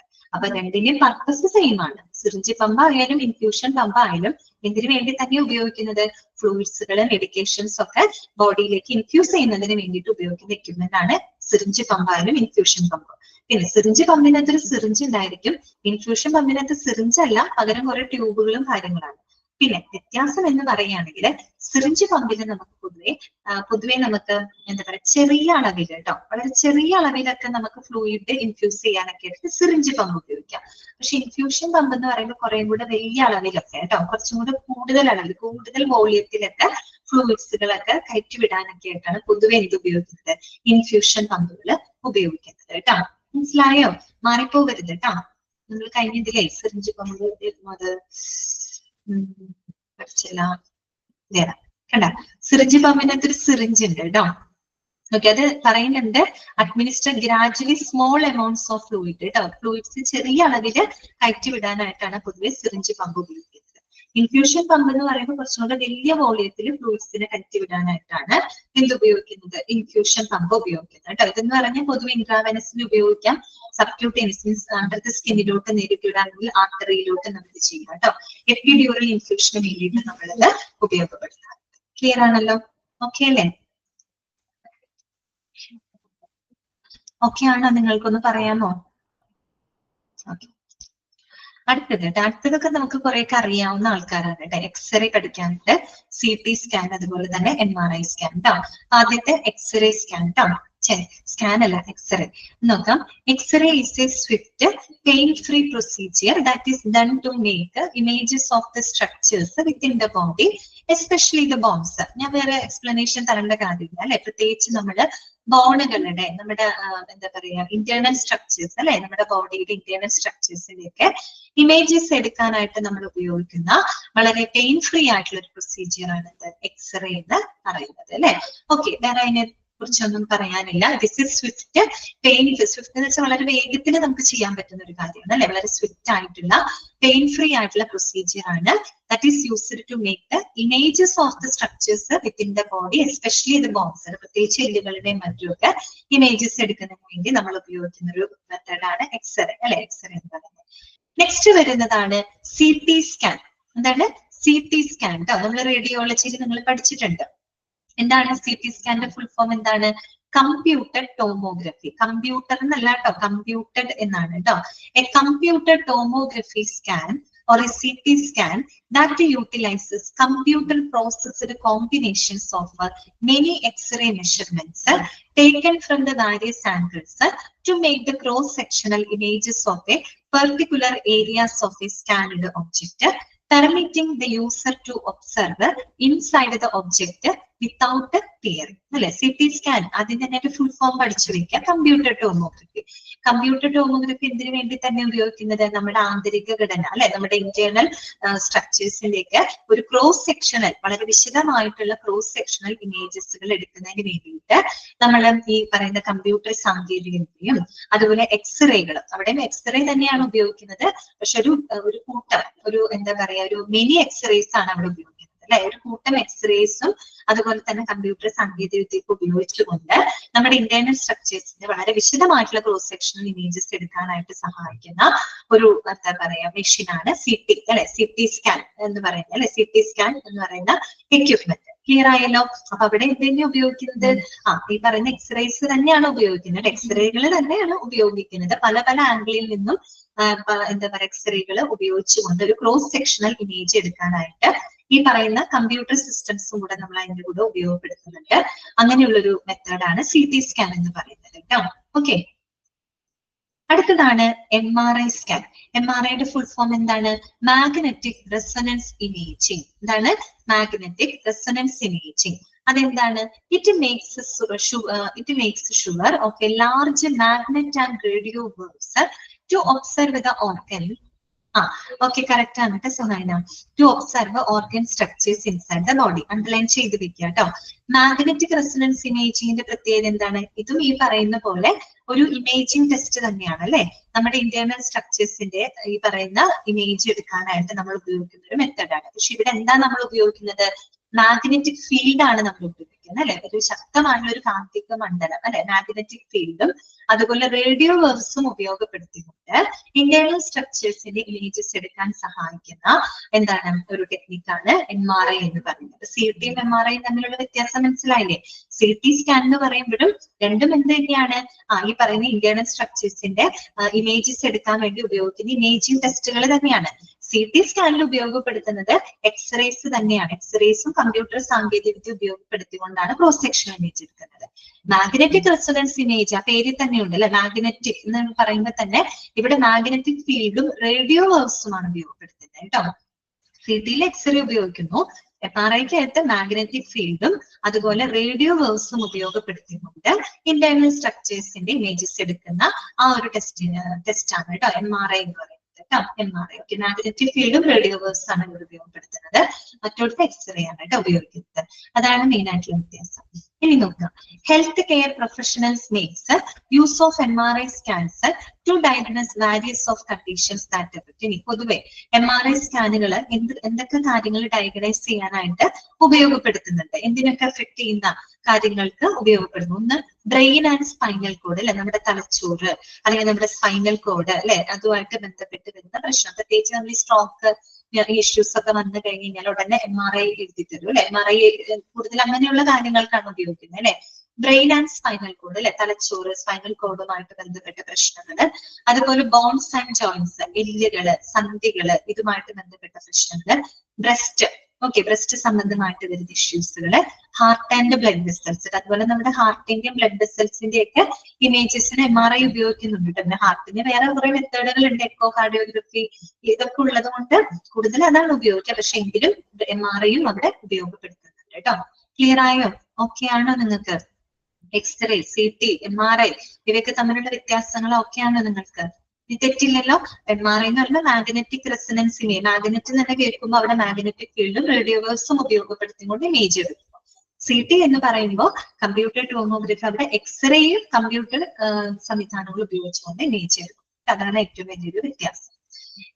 MRIക്കാണ് കൂടുതൽ എന്താ പറയാ, പൈസ കൂടുതൽ MRIക്കാണ് കേട്ടോ. കുറെ കൂടെ ഡീറ്റെയിൽഡ് ആയിട്ടുള്ള കാര്യങ്ങളൊക്കെ നമുക്ക് MRI വഴി കിട്ടും. CTനേക്കാളും കൂടുതൽ വിവരങ്ങൾ നമുക്ക് MRI വഴി കണ്ടെത്താനായിട്ട് സാധിക്കും കേട്ടോ. അടുത്ത എക്യുപ്മെന്റ് ആണ് ഓട്ടോക്ലേവ് കേട്ടോ. ഏതാണ് ഓട്ടോക്ലേവ്? ഓട്ടോക്ലേവ് എനിക്ക് തോന്നുന്നു നിങ്ങൾ CSST എങ്ങാനും പഠിച്ചിട്ടുണ്ടായിരിക്കണം. പഠിച്ചിരുന്നോ? CSST ഓട്ടോക്ലേവിനെ പറ്റി പഠിച്ചോ? പഠിച്ചിട്ടുണ്ട്. അപ്പൊ അയാൾ തന്നെ അറിയാലോ നിങ്ങൾക്ക്. അപ്പൊ നോക്കാം കേട്ടോ. An autoclave is a mechanical device that uses high temperature steam and pressure to destroy the microorganisms such as bacteria, viruses, funguses and spores, all items that are put inside its pressure vessel. ഇതാണ് പറയുന്നത്. എന്തിനു വേണ്ടിയിട്ടാണ് നമ്മൾ autoclaves ഉപയോഗിക്കുന്നത്? Autoclaves are the mechanical, it is a medical equipment that is used to sterilise അല്ലെ. Sterilise ചെയ്യുന്നതിന് വേണ്ടിയിട്ട് നമ്മൾ ഉപയോഗിക്കുന്ന മെഡിക്കൽ എക്യുപ്മെന്റ് ആണ് ഓട്ടോക്ലേവ്. ഓക്കെ, നവിത കറക്റ്റ് ആണ്. ജെം ഫ്രീ ആക്കാൻ അല്ലെ, സ്റ്റെറിലൈസ് ചെയ്യാനായിട്ട്, അല്ലെങ്കിൽ to kill the micro organisms, എന്താണ് ജെം ഫ്രീ ആക്കുന്നതിന് വേണ്ടിയിട്ട് നമ്മൾ ഉപയോഗിക്കുന്ന ഒരു മെഡിക്കൽ എക്യുപ്മെന്റ് ആണ് ഓട്ടോക്ലേവ് എന്ന് പറയുന്നത് അല്ലെ. അപ്പൊ ഈ ഓട്ടോക്ലേവിനകത്ത് എന്താണ്, high temperature steam and pressure ആണ് അവർ ഉപയോഗിക്കുന്നത് അല്ലെ. ഏറ്റവും high temperature, high pressure steam എന്ന് പറഞ്ഞ് ശരിക്കും പറഞ്ഞ ഒരു 121 ഡിഗ്രി സെന്റിഗ്രേഡ് ഒക്കെയാണ് പറയുന്നത്. ഇതിൽ പഠിക്കാനുണ്ടെന്ന് തോന്നുന്നു. 100 ഡിഗ്രിയിലാണ് വെള്ളം തിളയ്ക്കുന്നത്. 121 ഡിഗ്രി സെന്റിഗ്രേഡ് എന്ന് പറയുമ്പോൾ അത്രയും high pressure, high temperature and പ്രഷറിലാണ് ഈ പറയുന്ന സ്റ്റീം അവിടെ കൊടുക്കുന്നത് കേട്ടോ. എന്തിനു വേണ്ടിയിട്ടാണ്? To destroy the micro organism like bacteria, virus, fungus ഇതിനെയൊക്കെ നശിപ്പിക്കാൻ വേണ്ടിയിട്ടാണ് കേട്ടോ. അപ്പൊ നമ്മൾ ഈ ഓട്ടോക്ലേവിനകത്ത് ഒരു സീൽഡ് ചാമ്പർ ഉണ്ട്. ഈ സീൽഡ് ചാമ്പറിനകത്ത് നമ്മൾ മെറ്റീരിയൽ വെക്കുന്നു, എന്നിട്ട് ഹൈ പ്രഷറിൽ സ്റ്റീം അങ്ങ് കൊടുക്കുകയാണ്. അപ്പൊ സ്വാഭാവികമായിട്ടും അതിനകത്തുള്ള മൈക്രോ ഓർഗാനിസംസ് ഒക്കെ ഉണ്ട് ഡിസ്ട്രോയ് ചെയ്ത് നശിച്ചു പോയിക്കോളൂ കേട്ടോ. അപ്പൊ സ്റ്റെറിലൈസ് ചെയ്യാനായിട്ട് ഉപയോഗിക്കുന്ന എക്യുപ്മെന്റ് ആണ് ഓട്ടോക്ലേവ് എന്ന് പറയുന്നത്. Autoclaves are commonly used as a steam sterilizers in healthcare, laboratory, food and pharmaceutical industries. അപ്പൊ പൊതുവെ നമ്മുടെ ഹെൽത്ത് കെയറിൽ, ദാറ്റ് മീൻസ് ലബോറട്ടറിയിൽ, ഫുഡ് ആൻഡ് ഫാർമസ്യൂട്ടിക്കൽ ഇൻഡസ്ട്രീസിലൊക്കെ ഒരു സ്റ്റീം സ്റ്റെറിലൈസർ ആയിട്ട് നമ്മൾ ഉപയോഗിക്കുന്ന എക്യുപ്മെന്റ് ആണ് ഈ കാണുന്ന ഓട്ടോക്ലേവ് കേട്ടോ. ഓക്കെ, ക്ലിയർ ആണല്ലോ? മനസ്സിലായോ? ഓക്കെ, നെക്സ്റ്റ് വരുന്നതാണ് ഇൻക്യുബേറ്റർ. ഇതാണ് ഇൻക്യുബേറ്റർ. ഇൻക്യുബേറ്റർ ഒക്കെ നിങ്ങൾക്ക് അറിയാവുന്നതാണ് അല്ലെ. കുഞ്ഞുവാവകളെയൊക്കെ നമ്മൾ കൊണ്ടുവയ്ക്കുന്നില്ലേ ഇൻക്യുബേറ്ററിനകത്ത്? കണ്ട പിക്ചറിനകത്ത് കാണാം.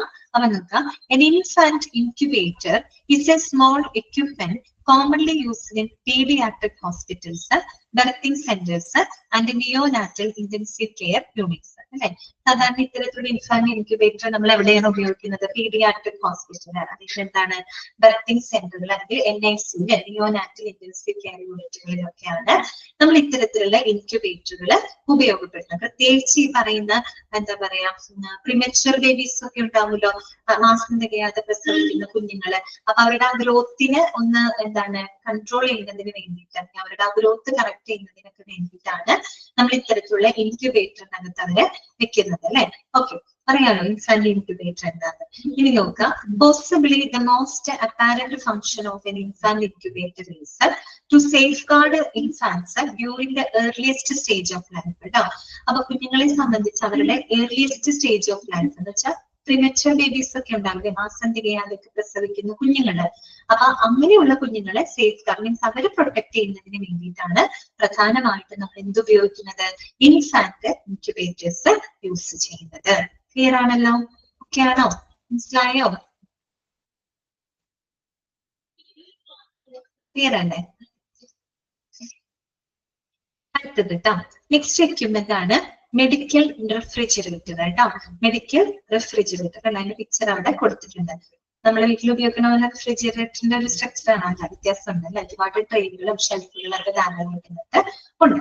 അപ്പൊ നമുക്ക് വായിക്കാം. Medical refrigerators are particularly designed to meet the required temperature demands for the safe vaccine storage. Underline ചെയ്തിരിക്കുക കേട്ടോ. അതായത് നമ്മള് മറ്റേതൊക്കെ പഠിച്ചില്ലേ, ഫാർമസി ഒക്കെ നമ്മൾ പഠിച്ചതാണ് അല്ലെ. ഇപ്പൊ കോൾഡ് സ്റ്റോറേജ് ഡ്രഗ്സുകൾ, വാക്സിനുകള്, ഹോർമോണുകൾ ഇതൊക്കെ നമ്മൾ സൂക്ഷിക്കുന്നത് എങ്ങനെയാണ്? കോൾഡ് സ്റ്റോറേജിലാണ്. ദാറ്റ് മീൻസ് റെഫ്രിജറേറ്ററിലാണ് നമ്മളൊക്കെ സൂക്ഷിക്കുന്നത് അല്ലെ. അപ്പൊ അത്തരത്തിലുള്ള വാക്സിനുകളും മറ്റും സ്റ്റോർ ചെയ്യാനായിട്ട് ആവശ്യമായിട്ടുള്ള ഒരു ടെമ്പറേച്ചർ, അതിനാവശ്യമായിട്ടുള്ള ടെമ്പറേച്ചർ കറക്റ്റ് ചെയ്യുന്നതിന് വേണ്ടിയിട്ടാണ് നമ്മൾ ഇത്തരത്തിലുള്ള മെഡിക്കൽ റെഫ്രിജറേറ്ററുകൾ ഉപയോഗിക്കുന്നത്. പ്രത്യേകിച്ച് വാക്സിൻസ് എന്ന് പറയുന്നത് കോൾഡ് സ്റ്റോറേജ് ആയിട്ട് വേണം നമ്മൾ സൂക്ഷിക്കാനായിട്ട് അല്ലെ. അപ്പൊ അത് ആ ഒരു ടെമ്പറേച്ചർ ഡിമാൻഡ് കീപ്പ് ചെയ്യുന്നതിന് വേണ്ടി, മീറ്റ് ചെയ്യുന്നതിന് വേണ്ടിയിട്ടാണ് നമ്മൾ എന്ത് ഉപയോഗിക്കുന്നത്, മെഡിക്കൽ റെഫ്രിജറേറ്ററുകൾ ഉപയോഗിക്കുന്നത്. ഓക്കെ, ഇനി നോക്കൂ. With temperature ranges between 35 degree Fahrenheit to 46 degree Fahrenheit. These medical refrigerator will securely store a wide range. അപ്പൊ പൊതുവെ മെഡിക്കൽ റെഫ്രിജറേറ്ററിൽ പൊതുവെ ഉപയോഗിക്കുന്ന ഒരു ടെമ്പറേച്ചർ റേഞ്ച് അത് ഫാരൻഹീറ്റിലാണ് ഇവിടെ പറഞ്ഞിരിക്കുന്നത്, സെൽഷ്യസിലല്ല, ഫാരൻഹീറ്റിനകത്താണ് പറഞ്ഞിരിക്കുന്നത്. 35 ഡിഗ്രി ചോദിച്ചിട്ടുണ്ട് കേട്ടോ, ഇത് ചോദിച്ചിട്ടുണ്ട്. 35 degree Fahrenheit to 46 degree Fahrenheit. ആ ഒരു പൊതുവെ അത് ശരിക്കും സെൽഷ്യസിലോട്ട് മാറ്റുകയാണെങ്കിൽ വളരെ കുറഞ്ഞ ടെമ്പറേച്ചർ ഉണ്ട്. ഒരു 0.1 1 ഡിഗ്രി സെന്റിഗ്രേഡ് അത്രയൊക്കെ വരുള്ളൂ കേട്ടോ, അത്ര വരുള്ളൂ എന്ന് തോന്നുന്നു. ഓക്കെ, അപ്പൊ ഇത് ഫാരൻഹീറ്റിലാണ് പറഞ്ഞില്ലേ കേട്ടോ. മറ്റേ ടെമ്പറേച്ചറിന്റെ വേറൊരു യൂണിറ്റ് ആണ് ഫാരൻഹീറ്റ്. അപ്പൊ മെഡിക്കൽ റെഫ്രിജറേറ്റർ സാധാരണ എത്ര ടെമ്പറേച്ചർ റേഞ്ച് ആണ് കീപ്പ് ചെയ്യുന്നത്? 35 degree Fahrenheit to 46 degree Fahrenheit ആണ്. ഓക്കെ, അണ്ടർലൈൻ ചെയ്ത് വെച്ചോട്ടെ, ചോദിച്ച് കണ്ടിട്ടുണ്ട്, അതുകൊണ്ടാണ് പറഞ്ഞത്. ക്ലിയർ അല്ലേ നിങ്ങൾക്ക്? റെഫ്രിജറേറ്റർ എല്ലാവർക്കും അറിയോ? നെക്സ്റ്റ് നമുക്ക് പഠിക്കാനുള്ളത് വോക്കർ ആണ് കേട്ടോ. വോക്കർ കണ്ടിട്ടില്ലേ? ഇങ്ങനത്തെ വോക്കർ നിങ്ങൾ കണ്ടിട്ടില്ലേ? ഓക്കെ, അപ്പൊ വോക്കർ എന്തിനായിരിക്കും ഉപയോഗിക്കുന്നുണ്ടാവാം? A walker or a walking frame is an instrument for elderly and disabled people. Okay, അത് മതി കേട്ടോ. Who require extra support to maintain the balance or stability while they walk. അല്ലെ, ഇങ്ങനെയുള്ളവർക്കാണ് നമ്മൾ വോക്കർ ഉപയോഗിക്കുന്നത്. പ്രത്യേകിച്ച് വയസ്സായ ആളുകള് അല്ലെങ്കിൽ എന്തെങ്കിലും ഡിസേബിൾഡ് ആയിട്ടുള്ള ആളുകൾ അല്ലെ, അവർക്കൊരു എക്സ്ട്രാ സപ്പോർട്ട്, അവരെ ബാലൻസ് ചെയ്യാൻ, അവർക്കൊന്ന് ബാലൻസ് ചെയ്യാനും, അവര് നടക്കുന്ന സമയത്ത് അവർക്കൊരു ബാലൻസ് കിട്ടാനും, കുറച്ചും കൂടി സ്റ്റേബിൾ ആയിട്ട് അല്ലെ, കുറച്ചും കൂടെ പ്രഷർ ഫ്രീ ആയിട്ടൊക്കെ അവരെ നടക്കുന്നതിന് വേണ്ടിയിട്ട് എക്സ്ട്രാ സപ്പോർട്ട് കൊടുക്കാൻ നമ്മൾ ഉപയോഗിക്കുന്ന ഒരു വാക്കിംഗ് എന്താ പറയുക, ഒരു മെഡിക്കൽ ഇൻസ്ട്രുമെന്റ് ആണ് വോക്കർ എന്ന് പറയുന്നത്. അറിയാലോ, വോക്കർ എന്ന് പറഞ്ഞാൽ എന്താണ്? പൊതുവെ ആരും ഉപയോഗിക്കുന്നത് കൂടുതലും വയസ്സായ ആളുകളാണല്ലോ, അവർക്കാണ് നടക്കാനും മറ്റൊക്കെ ബുദ്ധിമുട്ട് വരുന്നത്. അപ്പൊ വയസ്സായ ആളുകൾ ഉണ്ടായിരിക്കും, മറ്റെന്തെങ്കിലും ഡിസേബിൾഡ് ആയിട്ടുള്ള അതന്നെ വ്യക്തികൾ, അത് correct answer. Old age people അല്ലെ, എൽഡർലി ആളുകൾക്കും ഡിസേബിൾഡ് ആയിട്ടുള്ള വ്യക്തികൾക്ക് അവർ നടക്കുന്ന സമയത്ത് അവർക്കൊന്ന് ബാലൻസ് ചെയ്യാൻ വേണ്ടിയിട്ട്, ബാലൻസിങ്ങിന് ഒരു സപ്പോർട്ട് കൊടുക്കുന്നതിന് വേണ്ടിയിട്ട്, അവർക്ക് ഒന്നുകൂടി സ്റ്റേബിൾ ആയിട്ട് നടക്കാൻ വേണ്ടിയിട്ട് അവരെ സഹായിക്കുന്ന medical equipment, that is called walker. Okay, clear? എന്താണ് ഫ്രാക്ഷനോ? ഫ്രാക്ഷൻ എന്ത് ഉദ്ദേശിച്ചാലാണ്? അവിടേക്ക് എത്തിയിട്ടില്ല കേട്ടോ.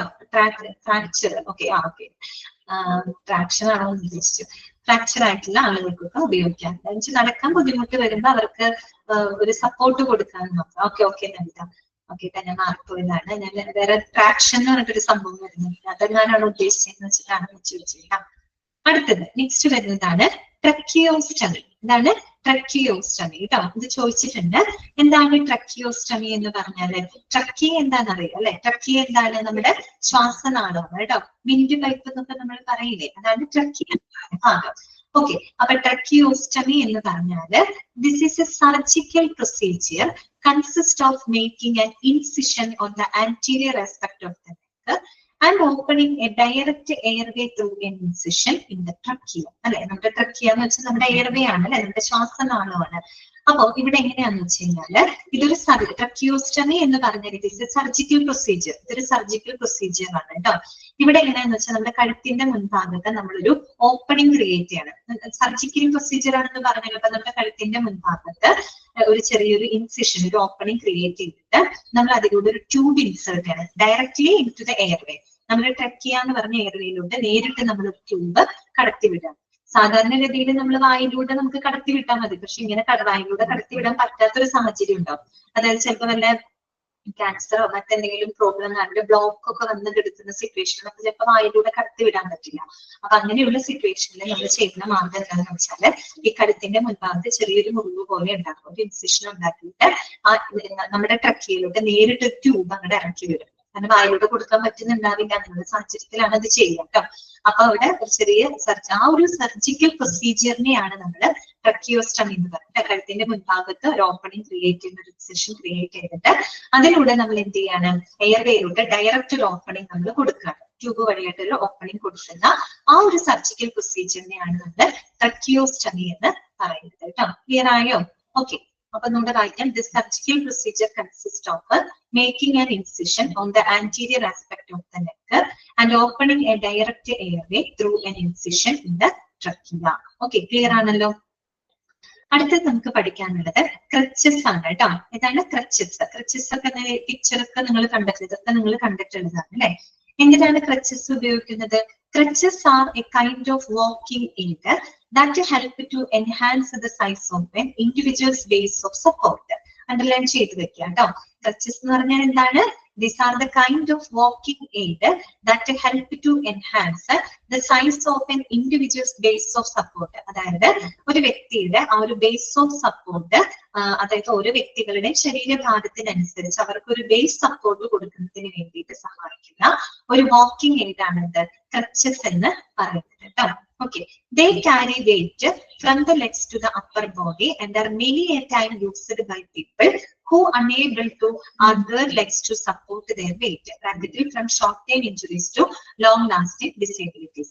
അതായത് ചില ആളുകൾക്ക് ഈ വാക്കിംഗ് ഡിസേബിലിറ്റീസ് ഉണ്ടാവും. പ്രത്യേകിച്ച് അവരുടെ കാലുകൾക്ക് അവരുടെ ശരീരഭാരം താങ്ങാനായിട്ട് സാധിക്കാത്ത ഇഷ്യൂസ് വരും. അതായത് ചില ആളുകൾക്ക് ഭയങ്കര ബോഡി വെയിറ്റ് ആയിരിക്കും, പക്ഷെ കാലുകൾ ഭയങ്കര വണ്ണം കുറഞ്ഞിട്ടായിരിക്കും. അപ്പൊ അങ്ങനെയുള്ളവർക്ക് ആ കാലുകളിലാണല്ലോ നമ്മുടെ ശരീരത്തിന്റെ ഭാരം വരുന്നത്. അപ്പൊ ഈ കാലുകൾക്ക് ശരീരഭാരം താങ്ങാനാവാത്ത ഒരു സ്ഥിതി വരുമ്പോ അവർക്കൊരു നടക്കുന്ന സമയത്ത് ഒരു ബേസ് സപ്പോർട്ട് എന്ന് വെച്ചാൽ അവരുടെ ലെഗ്സ് മുതൽ അപ്പർ ബോഡി വരെ ഒന്ന് സപ്പോർട്ട് ചെയ്യുന്നതിന് വേണ്ടിയിട്ട്, ആ ഒരു വെയിറ്റ് ഉണ്ടല്ലോ, ആ ബോഡി വെയിറ്റ് സപ്പോർട്ട് ചെയ്യുന്നതിന് വേണ്ടിയിട്ട് നമ്മൾ ഉപയോഗിക്കുന്ന മെഡിക്കൽ എക്യുപ്മെന്റ് ആണ് ക്രച്ചസ് എന്ന് പറയുന്നത് കേട്ടോ. അതാണ് അവിടെ പറഞ്ഞിരിക്കുന്നത്. This a kind of walking aid help to enhance the size of an individuals base of support.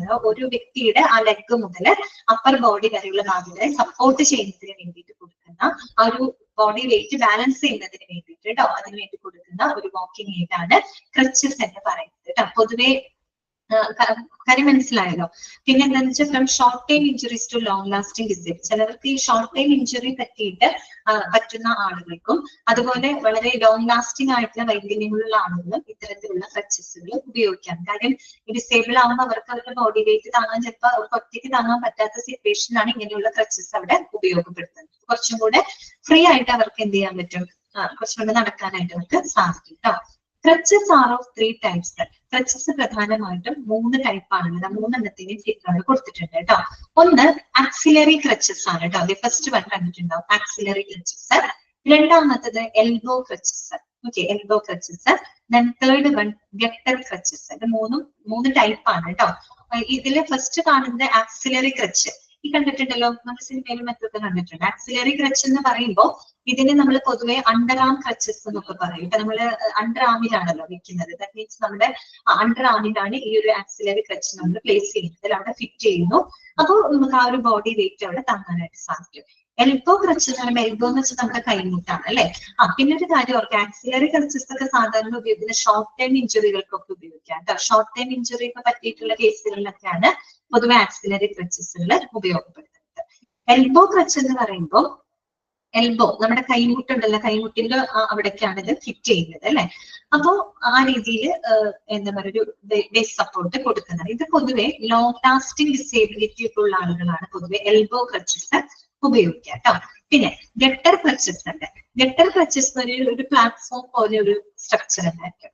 അപ്പൊ ഇതിന്റെ ഇതും എൽബോയിൽ തന്നെയാണ് ഫിറ്റ് ചെയ്യുന്നത്, എൽബോ ഭാഗത്ത് തന്നെയാണ് ഫിറ്റ് ചെയ്യുന്നത്. പിന്നെ ഇതിന് ചെറിയൊരു പ്ലാറ്റ്ഫോം പോലെ ഉണ്ട്. അപ്പൊ നമുക്ക് കുറച്ച് നേരം നടന്നു കഴിയുമ്പോൾ ഒന്ന് റെസ്റ്റ് ചെയ്യാനായിട്ട്, ഒരു പ്രഷറൊക്കെ ഒന്ന് എന്താ പറയാ, ഒരു റെസ്റ്റ് ചെയ്യാനൊക്കെ ഇട്ട് ഈ ഒരു പ്ലാറ്റ്ഫോം കൊണ്ട് സാധിക്കും. ഒരു ചെറിയൊരു പരന്ന പോലെ ഇരിക്കുന്നത്. അപ്പൊ നമുക്ക് കുറച്ച് കഴിഞ്ഞ് നടന്ന് നമുക്കൊന്ന് റെസ്റ്റ് ചെയ്യണമെങ്കിൽ അതിന് ആ ഒരു വെയിറ്റ് നമുക്ക് അവിടെ കൊടുക്കാം. ഓക്കെ, ആ പ്ലാറ്റ്ഫോമിനകത്ത് വെയിറ്റ് കൊടുക്കാം. സോ അങ്ങനെയുള്ള ക്രച്ചസും ഉണ്ട് കേട്ടോ. ക്ലിയർ? ഓക്കെ ആണോ? മനസ്സിലായോ? ക്രച്ചസ് എന്താണെന്നുള്ളത് ക്ലിയർ ആയോ നിങ്ങൾക്ക്? ഇനി അടുത്തത് കേട്ടോ, 40 സെക്കൻഡ് നോക്കാണ്. കാർഡിയാക് മോണിറ്റർ കേട്ടോ. എന്താണ് കാർഡിയാക് മോണിറ്റർ? കാർഡിയാക് മോണിറ്റർ പഠിക്കുമ്പോൾ ECG, ഹോൾട്ടർ മോണിറ്റർ ഇതൊന്നും ആയിട്ട് തമ്മിൽ മാറിപ്പോകരുത് കേട്ടോ. ECG വേറെയാണ്, ഹോൾട്ടർ മോണിറ്റർ വേറെയാണ്, കാർഡിയാക് മോണിറ്റർ വേറെയാണ്. എല്ലാം വ്യത്യാസമുണ്ട് കേട്ടോ. ഓക്കെ, അപ്പൊ അത് എല്ലാം കൂടെ പഠിച്ചു കഴിഞ്ഞ് ഇതൊക്കെ ഒരുപോലെ ആണല്ലോ എന്ന് തോന്നരുത്. ECG എന്ന് പറഞ്ഞാൽ electrical activity of the heart record ചെയ്യുന്നതിന് വേണ്ടിയിട്ട്, അതും ഏതാനും മിനിറ്റുകൾ മാത്രം, അല്ലെ, ഏതാനും മിനിറ്റുകൾ മാത്രം ഒരു ഹാർട്ടിന്റെ ഇലക്ട്രിക്കൽ ഫംഗ്ഷൻസ് റെക്കോർഡ് ചെയ്യുന്നതിന് വേണ്ടിയിട്ടാണ് ECG മെഷീൻസ് ഉപയോഗിക്കുന്നത്. കാർഡിയാക് മോണിറ്റർ കാർഡിയാക് അല്ല, ഹോൾട്ടർ മോണിറ്റർ എന്ന് പറഞ്ഞൊരു സംഭവം പഠിച്ചു കഴിഞ്ഞ ക്ലാസ്സിൽ. അതും ഇതുപോലെ തന്നെ ECG തന്നെയാണ് എടുക്കുന്നത്, റെക്കോർഡ് ചെയ്യാണ്. പക്ഷെ അത് ഏകദേശം 24 മണിക്കൂർ തൊട്ട് 48 മണിക്കൂർ വരെ തുടർച്ചയായിട്ട് ഹൃദയത്തിന്റെ ആ ഒരു ഇലക്ട്രിക്കൽ ആക്ടിവിറ്റി റെക്കോർഡ് ചെയ്യുന്ന ഉപകരണമാണ് ഹോൾട്ടർ മോണിറ്റർ. പിന്നെ അത് കുറെ കൂടെ പോർട്ടബിൾ ആയിട്ടുള്ള ഡിവൈസ് ആണ്, കൊണ്ട് നടക്കാൻ പറ്റും. ECG മെഷീൻ കൊണ്ട് നടക്കാൻ പറ്റുമോ? ഇല്ല. കാർഡിയാക് മോണിറ്റർ നമുക്ക് മേറ്റിന് ചുമന്നുകൊണ്ട് നടക്കാൻ പറ്റുന്ന സാധനമല്ല. ഓക്കെ, കാർഡിയാക് മോണിറ്റർ ഒക്കെ നിങ്ങൾ സിനിമയിലൊക്കെ കണ്ടിട്ടില്ലേ? ആ സൈഡിൽ ഇങ്ങനെ വെക്കുന്ന സംഭവം കേട്ടോ. അപ്പൊ ഇതില് നമുക്ക് നോക്കാം.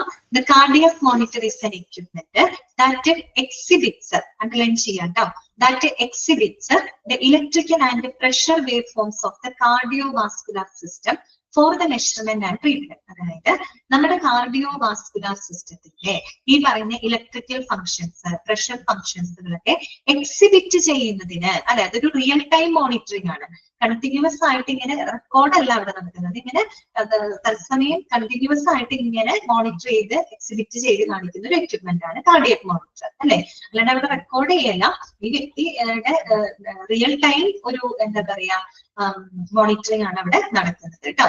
മറ്റേതൊക്കെ റെക്കോർഡ് അല്ലേ, ഇത് റെക്കോർഡ് ചെയ്യുന്നില്ല, റിയൽ ടൈം ആ ഒരു ഇതാണ്, മീൻസ് എന്താ പറയാ, റിയൽ ടൈം ഇതാണ് കാണിക്കുന്നത് കേട്ടോ.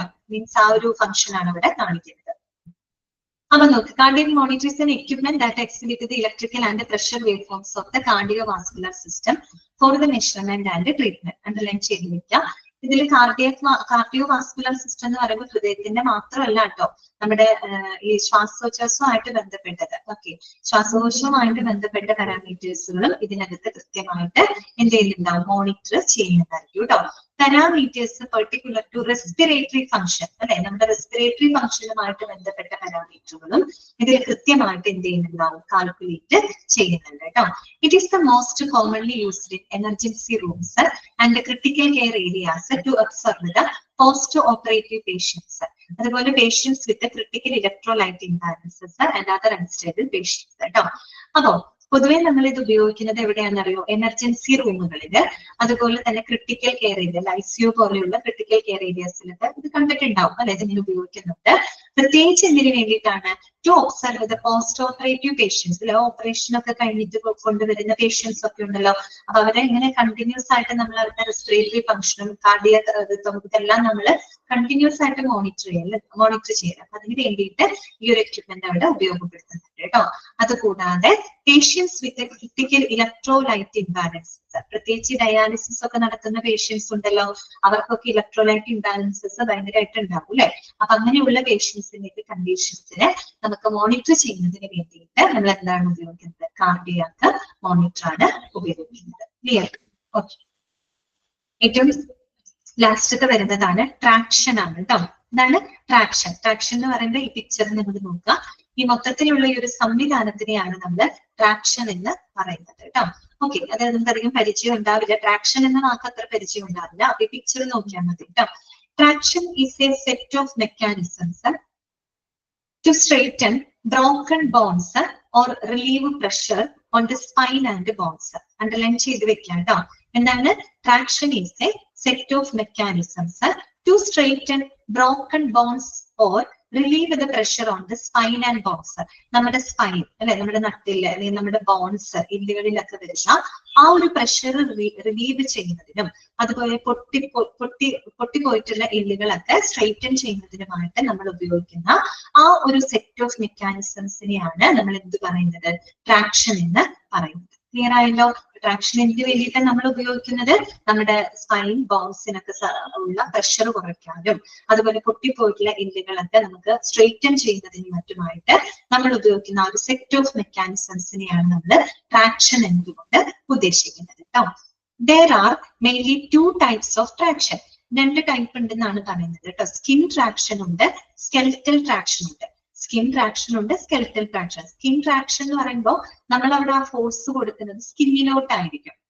അട്രാക്ഷണൽ ഫോഴ്സ് നമ്മൾ കൊടുക്കുന്ന സ്കിന്നിലോട്ട്, പ്രത്യേകിച്ച് നമ്മൾ ഈ ബെൽറ്റുകള് സ്ട്രാപ്സുകളൊക്കെ വെച്ചിട്ട് ഇപ്പൊ നമ്മൾ കൈയൊടിയുന്ന സമയത്ത് നമ്മൾ എന്താ ചെയ്യുന്നത്, ശരി നമ്മുടെ സ്കിന്നിലാണ്, അല്ലെങ്കിൽ നമ്മൾ ആ ഒരു ഫ്ലിന്റ് മറ്റൊക്കെ ഇടുന്നത് നമ്മുടെ സ്കിന്നാണ്. അതൊക്കെ സ്കിൻ ട്രാക്ഷൻ ആണ്. അതായത് ബെൽറ്റുകള്, സ്ട്രാപ്പുകള് അങ്ങനെയൊക്കെ ഉള്ളത് ഉപയോഗിച്ചുകൊണ്ട് നമ്മൾ എന്ത് ചെയ്യാണ്, ആ ഒരു എന്താ പറയുക ബോൺസ് സ്ട്രെയിറ്റൻ ചെയ്യാനായിട്ട് ഉപയോഗിക്കുന്നത് സ്കിൻ ട്രാക്ഷൻ എന്നാണ് എന്ന് പറയാം.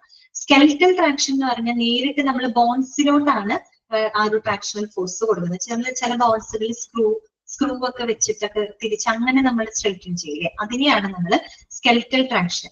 2 തരത്തിലും ഉണ്ട്. ഓക്കെ, ഒന്നിനും നമ്മൾ നേരിട്ട് സ്കിന്നിലെ സ്ട്രാപ്പുകള്, ബെൽറ്റുകള്, ബൂട്ട്സുകളൊക്കെ ധരിച്ചിട്ട് സ്കിൻ ട്രാക്ഷൻ കൊടുക്കാറുണ്ട്. അങ്ങനെ നമുക്ക് ബോൺസുകൾ സ്ട്രെയിറ്റൻ ചെയ്യാം. അതല്ലാതെ സ്കെൽറ്റൽ ട്രാക്ഷൻ ഉണ്ട്, നേരിട്ട് നമ്മൾ ബോൺസിനകത്തേക്ക് സ്ക്രൂവും മറ്റുമൊക്കെ ഘടിപ്പിച്ചുകൊണ്ട് ആ രീതിയിലുള്ള സ്കെൽറ്റൽ ട്രാക്ഷനും ഉണ്ട് കേട്ടോ. They are utilized in orthopedic medicine. പൊതുവെ ഏത് ഡിപ്പാർട്ട്മെന്റിലായിരിക്കും ഇത് യൂസ് ചെയ്യുന്നത്? ബോൺസും സ്പൈനും ഒക്കെ ആയിട്ട് ബന്ധപ്പെട്ടത് ഏത് ഡിപ്പാർട്ട്മെന്റാണ്? ഓർത്തോപീഡിക് ഡിപ്പാർട്ട്മെന്റ് ആണ് അല്ലെ? അതെ, അതായത് ആ ഒരു ഈ പറയുന്ന ഓർത്തോപീഡിക് ഡിപ്പാർട്ട്മെന്റിലാണ് കൂടുതലായിട്ട് ഈ ഒരു മെഡിക്കൽ എക്യുപ്മെന്റുകൾ ഉപയോഗപ്പെടുത്തുന്നത്. ക്ലിയർ ആയോ പറഞ്ഞത്? ഇതോട് കൂടിയിട്ട് നിങ്ങളുടെ മെഡിക്കൽ എക്യുപ്മെന്റ്സ് ചാപ്റ്ററിന്റെ കഴിയാണ് കേട്ടോ. അപ്പൊ 43 മെഡിക്കൽ എക്യുപ്മെന്റ്സുകൾ നമ്മളിവിടെ പഠിച്ചിട്ടുണ്ട്. ഇതിന്ന് വേറെ ഒന്നും നോക്കണ്ട, ജസ്റ്റ് ആ ഒരു സെന്റൻസ് മാത്രം നിങ്ങൾ പഠിച്ചു വെച്ചാൽ മതി. ഓരോന്നിനും എന്തിനൊക്കെ വേണ്ടിയിട്ടാണ് ഓരോ എക്യുപ്മെന്റുകൾ യൂസ് ചെയ്യുന്നത്. അപ്പൊ ഞാൻ ചോദിക്കട്ടെ, which medical equipment is used to measure the concentration of the blood sugar? ഒന്ന് പറഞ്ഞേ, ഏത് എക്യുപ്മെന്റ് നമ്മൾ യൂസ് ചെയ്യുന്നത്?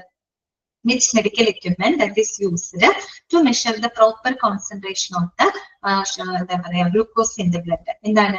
ഗ്ലൂക്കോമീറ്റർ. ഓക്കെ, കറക്റ്റ് ആണ്. ഗ്ലൂക്കോമീറ്റർ ആണ് ഇവിടെ ഉപയോഗിക്കുന്നത്. ഓക്കെ, ദെൻ അടുത്ത ക്വസ്റ്റ്യൻ ഇതാണ്, which medical equipment is used to record the electrical functions of the brain? ഏതാണ്? ഏത് എക്യുപ്മെന്റ് യൂസ് ചെയ്യുന്നത്? Which medical equipment that is used to record the electrical functions of the brain? ബ്രെയിനിന്റെ electrical functions EEG. Okay, very good, correct ആണ് കേട്ടോ. Electro എൻസെഫാലോഗ്രാം അല്ലെ, EEG ആണ് ഉപയോഗിക്കുന്നത്.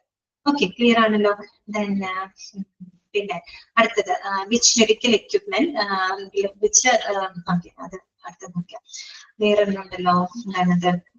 Which medical equipment that is used to separate the fluids, gases or liquids? Separate എന്നൊക്കെ കേൾക്കുമ്പോൾ ഏതായിരിക്കും equipment? Which medical equipment is used to separate? Okay, correct ആണ്. Centrifuge ആണ് ഉപയോഗിക്കുന്നത് അല്ലെ? ഏതാണ് ഉപയോഗിക്കുന്നത്? സെൻട്രിഫ്യൂജ് ആണ് ഉപയോഗിക്കുന്നത്. അതുപോലെ തന്നെ പിന്നെ ചോദിക്കാവുന്നത്, okay, which medical equipment that is used to record the muscle response? Muscle response ഒക്കെ മെഷർ ചെയ്യാനായിട്ട് ഉപയോഗിക്കുന്ന മെഡിക്കൽ എക്യുപ്മെന്റ് ഏതാ എന്ന് പറയാമോ? Muscle EMG. ഓക്കെ, കറക്റ്റ് ആണ്. ഇലക്ട്രോ മയോഗ്രഫി അല്ലെ, ഇലക്ട്രോമയോഗ്രഫി. പിന്നെ നിങ്ങൾ പഠിക്കുന്ന സമയത്ത് ഈ നമ്മുടെ ECG, Holter monitor, cardiac monitor ഇതൊന്നും മാറിപ്പോകരുത് കേട്ടോ. ഹോൾട്ടർ മോണിറ്ററിന്റെ പ്രത്യേകത മനസ്സിലായാലും അതൊരു പോർട്ടബിൾ ഡിവൈസ് ആണ്. 24 to 48 hours കണ്ടിന്യൂസ് ആയിട്ട് ECG റെക്കോർഡ് ചെയ്യാനായിട്ടാണ് ഹോൾട്ടർ മോണിറ്റർ ഉപയോഗിക്കുന്നത്. ECG എന്ന് പറയുമ്പോൾ അത്രയും സമയമൊന്നുമില്ല, ഏതാനും മിനിറ്റുകളായിരിക്കാം. ചിലപ്പോൾ ഒരു 5 to 10 minutes മാത്രമേ ഇത് റെക്കോർഡ് ചെയ്യുന്നുള്ളൂ കേട്ടോ. ഇനി നമ്മൾ പഠിച്ച കാർഡിയാക് മോണിറ്റർ എന്ന് പറയുമ്പോൾ കണ്ടിന്യൂസ് ആയിട്ട് അവർ റെക്കോർഡ് അല്ല, റിയൽ ടൈം മോണിറ്ററിംഗ് നടത്തുന്ന ഒരു എക്യുപ്മെന്റ് ആണ് ഇത് കാർഡിയാക് മോണിറ്റർ എന്ന് പറയുന്നത്. അതുപോലെ തന്നെ ഒഫ്താൽമോസ്കോപ്പ്. ആ ഒഫ്താൽമോ കേൾക്കുമ്പോൾ തന്നെ നമുക്ക് കണ്ണുമായിട്ട് ബന്ധപ്പെട്ടതാണെന്ന് അറിയാം. പിന്നെ മെഡിക്കൽ റെഫ്രിജറേറ്ററിൽ സാധാരണ ഉപയോഗിക്കുന്ന ടെമ്പറേച്ചർ ഒന്ന് പഠിച്ചു വെക്കണം കേട്ടോ. 35 degree Fahrenheit to 46 degree Fahrenheit ആണ് കേട്ടോ. ഓക്കെ, പിന്നെ ക്രാഷ് കാർട്ട് എന്താണ്? സ്റ്റെതസ്കോപ്പ് എന്താണ്? പിന്നെ ഫ്ലോമീറ്റർ എന്താണ്? Suctioning machine. എളുപ്പമല്ലേ ഇതൊക്കെ? അപ്പൊ ഇത് നല്ലപോലെ വായിക്കാം കേട്ടോ. അത്രയും ഭാഗങ്ങൾ ക്ലിയർ ആണോ നിങ്ങൾക്ക്? മനസ്സിലായോ? ഓക്കെ ആണോ? ഓക്കെ. അപ്പൊ ഇതോട് കൂടിയിട്ട് നമ്മുടെ ക്ലാസ്സുകള്, എന്റെ ക്ലാസ് ഇവിടെ അവസാനിക്കാണ് കേട്ടോ. ഞാന് വെള്ളിയാഴ്ച നോക്കട്ടെ പറ്റുമെങ്കിൽ കയറാം. 27-ാം തീയതി അല്ലേ ഞങ്ങളുടെ ക്ലാസ് തീരുന്നത്. ഈ EG എന്ന് വെച്ച് കഴിഞ്ഞാല് ഇലക്ട്രോ എൻസെഫലോഗ്രാം എന്നാണ് കേട്ടോ. ഇലക്ട്രോ എൻസെഫാലോ, സെഫാലോ എന്ന് പറയുന്ന വാക്ക് എന്തുമായിട്ട് ബന്ധപ്പെട്ടതാണ്? ബ്രെയിനുമായിട്ട് ബന്ധപ്പെട്ടതാണ് കേട്ടോ. ഓക്കെ. അപ്പൊ ഇത്രയും ഭാഗങ്ങള് നല്ലപോലെ വായിച്ച് മനസ്സിലാക്കി വെക്കാം കേട്ടോ. എന്തായാലും അതിനു മുമ്പ് ഏതെങ്കിലും ഒരു ദിവസം കയറാനായിട്ട് നോക്കാം കേട്ടോ. ഇനി എന്റെ ക്ലാസ്, എനിക്ക് ക്ലാസ് വരും. ഞാൻ എന്താന്ന് വെച്ചാൽ 27-ാം തീയതി ആണല്ലോ ലാസ്റ്റ് ഡേറ്റ് പറഞ്ഞത്. പെട്ടെന്നാണ് ഈ ഒരു റീഅറേഞ്ച്മെന്റ് വന്നത്. ഞാൻ HAS തുടങ്ങിയതാണ്. പിന്നെയാണ് നിങ്ങൾ എന്തോ പറഞ്ഞപ്പോൾ നിഷൻസ് എന്നോട് പറഞ്ഞിങ്ങനെ മാറ്റിയെടുക്കാൻ പറഞ്ഞു, മെഡിക്കൽ എക്യുപ്മെന്റ് മാറ്റിയെടുക്കാനായിട്ട് പറഞ്ഞു. അപ്പൊ അതുകൊണ്ട് എനിക്കൊരു ടെൻഷൻ. കാര്യം നാളെ ക്ലാസ് ഇല്ല. നാളെ ഇവിടെ H8 ബാച്ചിന്റെ കോൺവൊക്കേഷൻ നടക്കണം. അപ്പൊ നാളത്തെ ക്ലാസ് ഇല്ല. പിന്നെ കിട്ടുന്നത് വെള്ളിയാഴ്ചയാണ്. അപ്പൊ എനിക്കൊരു ഡൗട്ട് ഉണ്ട്, ഇൻ കേസ് എന്തെങ്കിലും ബുദ്ധിമുട്ട് വന്ന പോർഷൻസ് തീർന്നില്ലെങ്കിൽ പ്രശ്നമാണ്. അപ്പൊ അവസാനത്തോട്ട് വെക്കണ്ടെന്ന് കരുതിയിട്ടാണ് ഇന്ന് ഞാൻ കയറി എടുത്തത്. അവസാന നിമിഷത്തോട്ട് വെക്കണ്ട, എന്തെങ്കിലും കാരണം വെച്ചാൽ എന്തെങ്കിലും പോലെ മുടക്കോ കാര്യങ്ങളൊക്കെ വന്നു കഴിഞ്ഞാൽ പ്രശ്നമാവില്ലേ? കാരണം 28-ാം തീയതി തൊട്ട് നിങ്ങൾക്ക് എന്തായാലും സ്റ്റഡി ലീവ് സ്റ്റാർട്ട് ചെയ്യുന്നുണ്ട്. അപ്പൊ അങ്ങനെ ഒരു ഇതുള്ളത് കൊണ്ട് ഓടിക്കേറി ഞാൻ എടുത്തു എന്ന് മാത്രം കേട്ടോ. പക്ഷെ അതിന് മുമ്പ് ഞാൻ എന്തായാലും ഒരു ദിവസം കയറുന്നുണ്ട്. കാര്യം എനിക്ക് നമ്മളിനി മീറ്റ് ചെയ്യില്ല.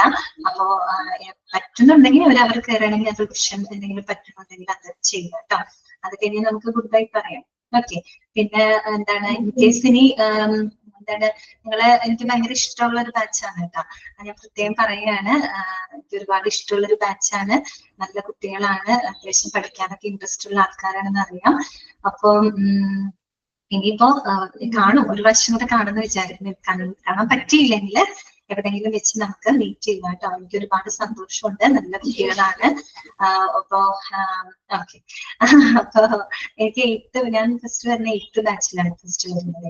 അവരായിരുന്നു എന്റെ ആദ്യത്തെ ബാച്ച്. അവര് പോയപ്പോഴും എനിക്ക് ഭയങ്കര വിഷമമായിരുന്നു.